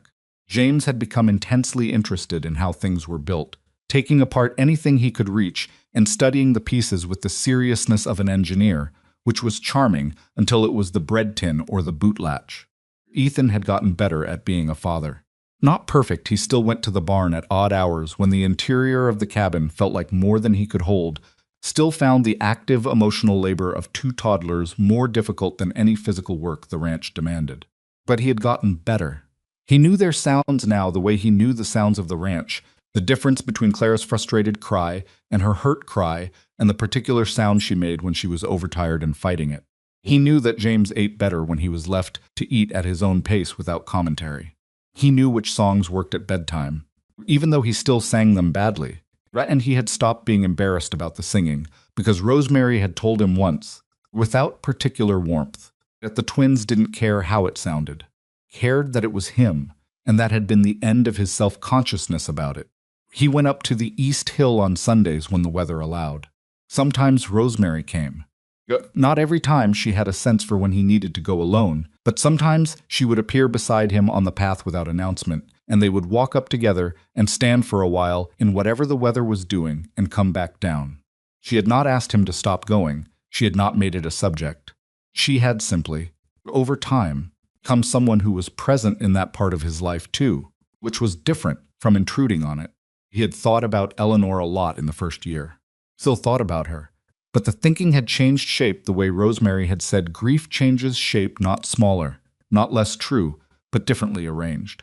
Eleanor was part of the ranch and part of the twins and part of who he was. She was going to stay that way. And he had stopped being afraid that acknowledging her took something from Rosemary. Because Rosemary had made clear, in the way she made most things clear, that she was not interested in competing with a dead woman and did not need him to pretend the dead woman hadn't existed. What she needed was what she'd said she needed from the beginning, a real life that was honest about what it was. He was trying to give her that. He thought he was getting closer. The moment that settled something Ethan had been carrying for most of 2 years happened in January. On a night when the cold was serious and the fire was high, and both twins had been difficult getting down. Clara, especially, who had developed a theory about bedtime that involved it being optional. Rosemary had managed the final hour of it, the negotiations, the crying. 3 rounds of the bedtime song that Ethan had delivered increasingly off-key until Clara finally surrendered out of something that might have been affection or might have been pity, and when she came out of the back room and pulled the door, almost closed, she stood in the main room for a moment, looking at nothing in particular. Then, she said, to the room, not really to Ethan. Daniel would have been 8 this spring. He looked up from the boot he'd been mending. She was not crying. She was not about to cry. She was just saying a true thing in the presence of someone she trusted with it, which was different from all the other times he'd understood she was carrying it but not saying it. What was he like? Ethan said. She looked at him. Whatever she'd expected, and he had the sense she hadn't expected anything specific, had just needed to say it and hadn't thought about what came after it wasn't that question. She sat down. Loud, she said, and something almost like a smile moved through her expression. Opinions about everything. What he ate, what he wore, which direction we walked to the market. Very certain for a 4-year-old. Thomas used to say he was going to be a lawyer. She stopped. He had Thomas's laugh. Big. From the belly. You could hear it from outside the house. Put down the boot. He loved water, she said. Puddles, the creek, rain. Anything with water in it. I used to tell him he was part fish. She looked at her hands. Never got to see a river. A real one, I always thought. She shook her head. He would have loved the creek here, Ethan said. She looked up. Spring melt, he said. It runs fast and loud in April. Clara's going to be in it the second she figures out how to get the gate open. James is probably going to want to measure it somehow. Something happened in Rosemary's face that was the real thing, the unmanaged version, the kind of expression she didn't always let reach the surface. Grief, and it was warmth, and it was the particular pain of a person who loves something that is gone and is still capable of loving things that are here. And those two facts coexisting in the same chest at the same time. He would have, she said. Her voice was quiet. He really would have. They were both quiet for a moment. Thank you, she said. For what? For asking what he was like. She looked at the fire. Most people don't ask. They say they're sorry, which I know they mean. But asking is different. He thought about that, about the difference between acknowledging a loss and being willing to look directly at what was lost. He was real, Ethan said. He deserves to be talked about like he was real. She looked at him with an expression he had no name for, something too precise for the words he had available, something that lived in the space between gratitude and recognition, between being seen and being known. She reached across and put her hand over his on the table. Just that. They sat by the fire in the January cold and let the silence hold what words couldn't. Outside the creek was frozen solid, and the east hill was white under a clear sky, and somewhere in the back room Clara was conducting a dream negotiation in her sleep, her small voice going up and down in the way it did. James was silent the way James was always silent when he finally went, deeply and completely. The lamp burned, the fire held, the cabin was warm. Spring came to Blackthorn Ranch the following April, with the particular extravagance that Montana springs always used to justify everything they'd put you through to get there. Creek ran loud and cold with snowmelt. The new grass came up vivid and startling. Cottonwoods put out their leaves in that brief moment of pale green that lasted 2 weeks and then deepened into summer, and if you weren't paying attention, you missed it. Ethan was paying attention. He had gotten better at that too. Calves born that spring were healthy. Garden Rosemary put in was larger than the previous years, expanded into the south quadrant that had been fallow since before Eleanor.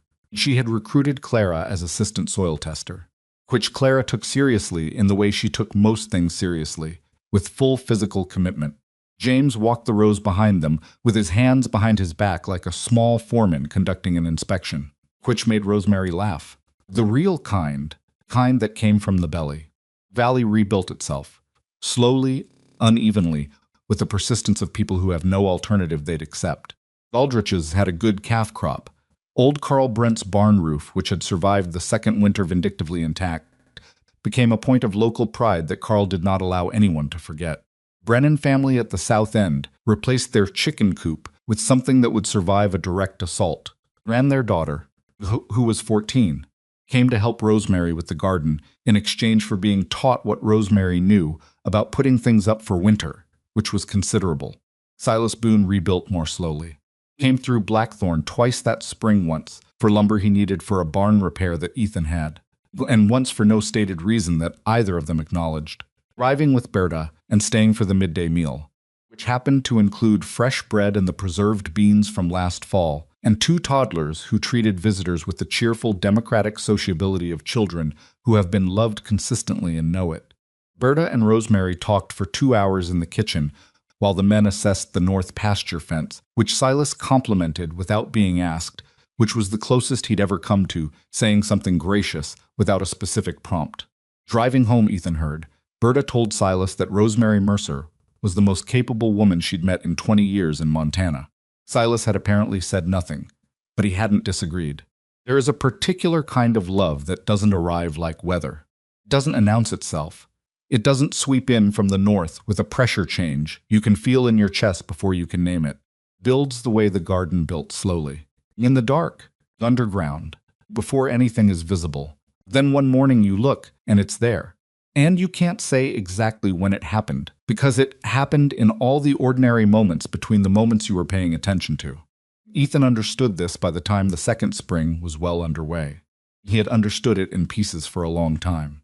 Full understanding arrived one morning in May when he came inside from the early feeding and found Rosemary at the table with both twins and a piece of paper and 2 sticks of charcoal, showing them how to draw or attempting to, because Clara's approach to drawing was interpretive, and James was more interested in the physical properties of the charcoal than in what it could make. And she looked up when he came in and said, "Daughter has drawn what I believe is either a horse or a substantial explosion. Gone," and he laughed. Actually laughed. From the belly kind. She smiled back at him with the full smile she kept mostly to herself, and he thought, "Guh, there it is. That's what it is." He didn't say it that morning. He waited until evening, which he had not planned to do, but which turned out to be better, because by evening the twins were down and the cabin was quiet, and there was no charcoal incident to work around. He said, "I love you." She had been reading. She had taken to borrowing books from Howard Garrett's wife, who had more books than anyone in the valley, and she looked up from the page. She looked at him with the expression that was deciding things, reading things, assessing. And she said, "I know." He raised an eyebrow. "I've known for a while," she said. "I was waiting for you to figure out how to say it." "How long, January?" she said, "when you asked about Daniel." "Guh," he thought about that. About a man mending a boot and a woman who needed to say a true thing, and the question he'd ask because it seemed like the right one, and what it had apparently communicated that he hadn't known he was communicating at the time. "And you," he said. She looked at him for a long moment. "I don't say things I'm not sure of," she said. "I've been sure for a while." "How long?" he said again. She picked up the book. "Put it down. The rope," she said. "The second blizzard.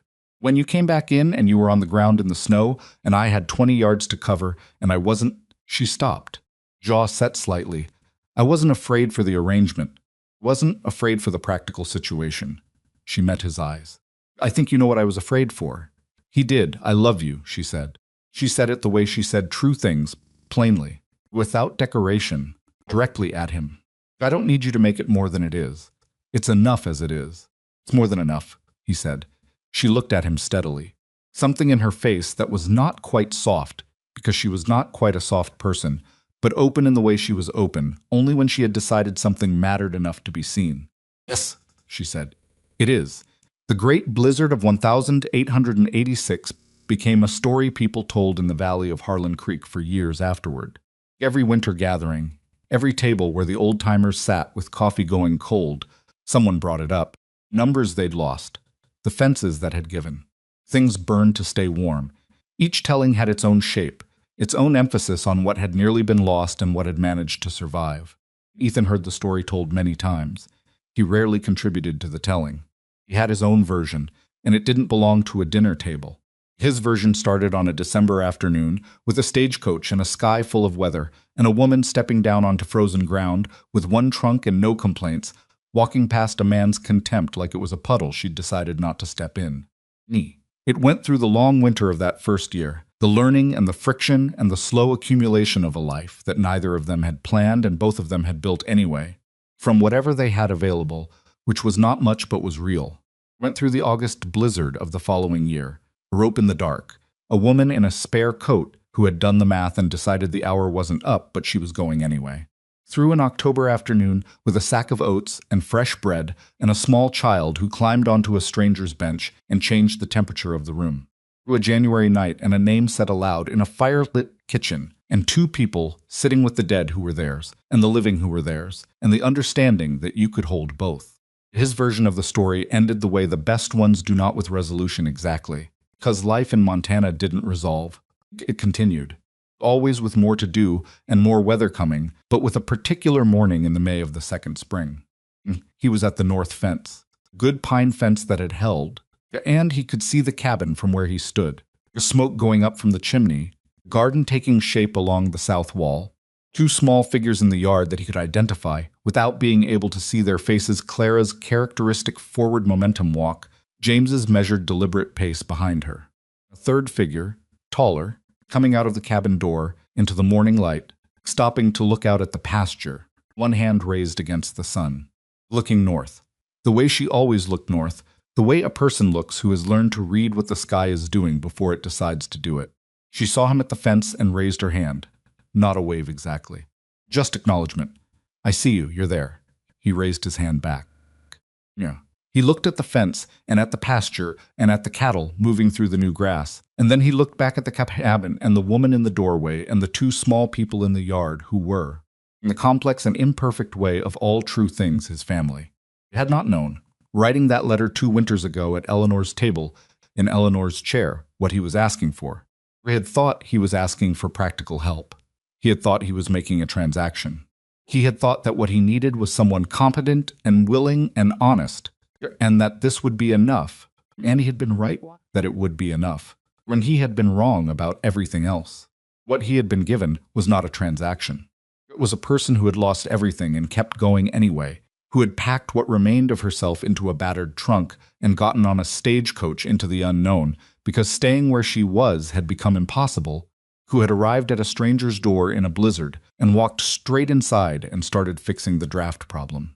Person who did not require him to be other than what he was, who had her own darkness and did not use his to hide it, who knew where the rope was kept and was willing to use it. He had learned things in these 2 years that he had not known he needed to learn. That being present is not the same as being nearby. That grief doesn't end, but it can be carried differently, especially when you don't have to carry it alone. That a person can love what they've lost and still have room for what they've found, and that those two things don't compete. They coexist, sometimes painfully, and sometimes with a grace that surprises you.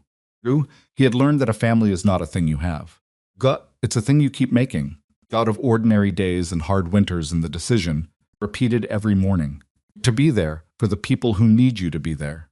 He had learned this from a woman who had walked out into a blizzard for him, and who had told him with complete plainness that she loved him and didn't need it to be more than it was, that sometimes the most extraordinary thing in a person's life arrives looking exactly like what they asked for, and it is only later, looking back, that they understand they had asked for the wrong thing entirely and received something far beyond it. Smoke rose from the chimney. The creek ran cold and clear in the ravine below the north fence. Clara fell down in the yard and got up without ceremony and kept going, which was so specifically her that it made something warm move through his chest. James watched her fall and sat down and stood up again, apparently testing whether the same thing would happen to him from a standing start. Didn't. He considered this information. Rosemary went back inside. Ethan turned back to the fence. He had work to do. There was always work to do, which was not a complaint. It was the nature of a life that was real. He picked up the wire and kept going.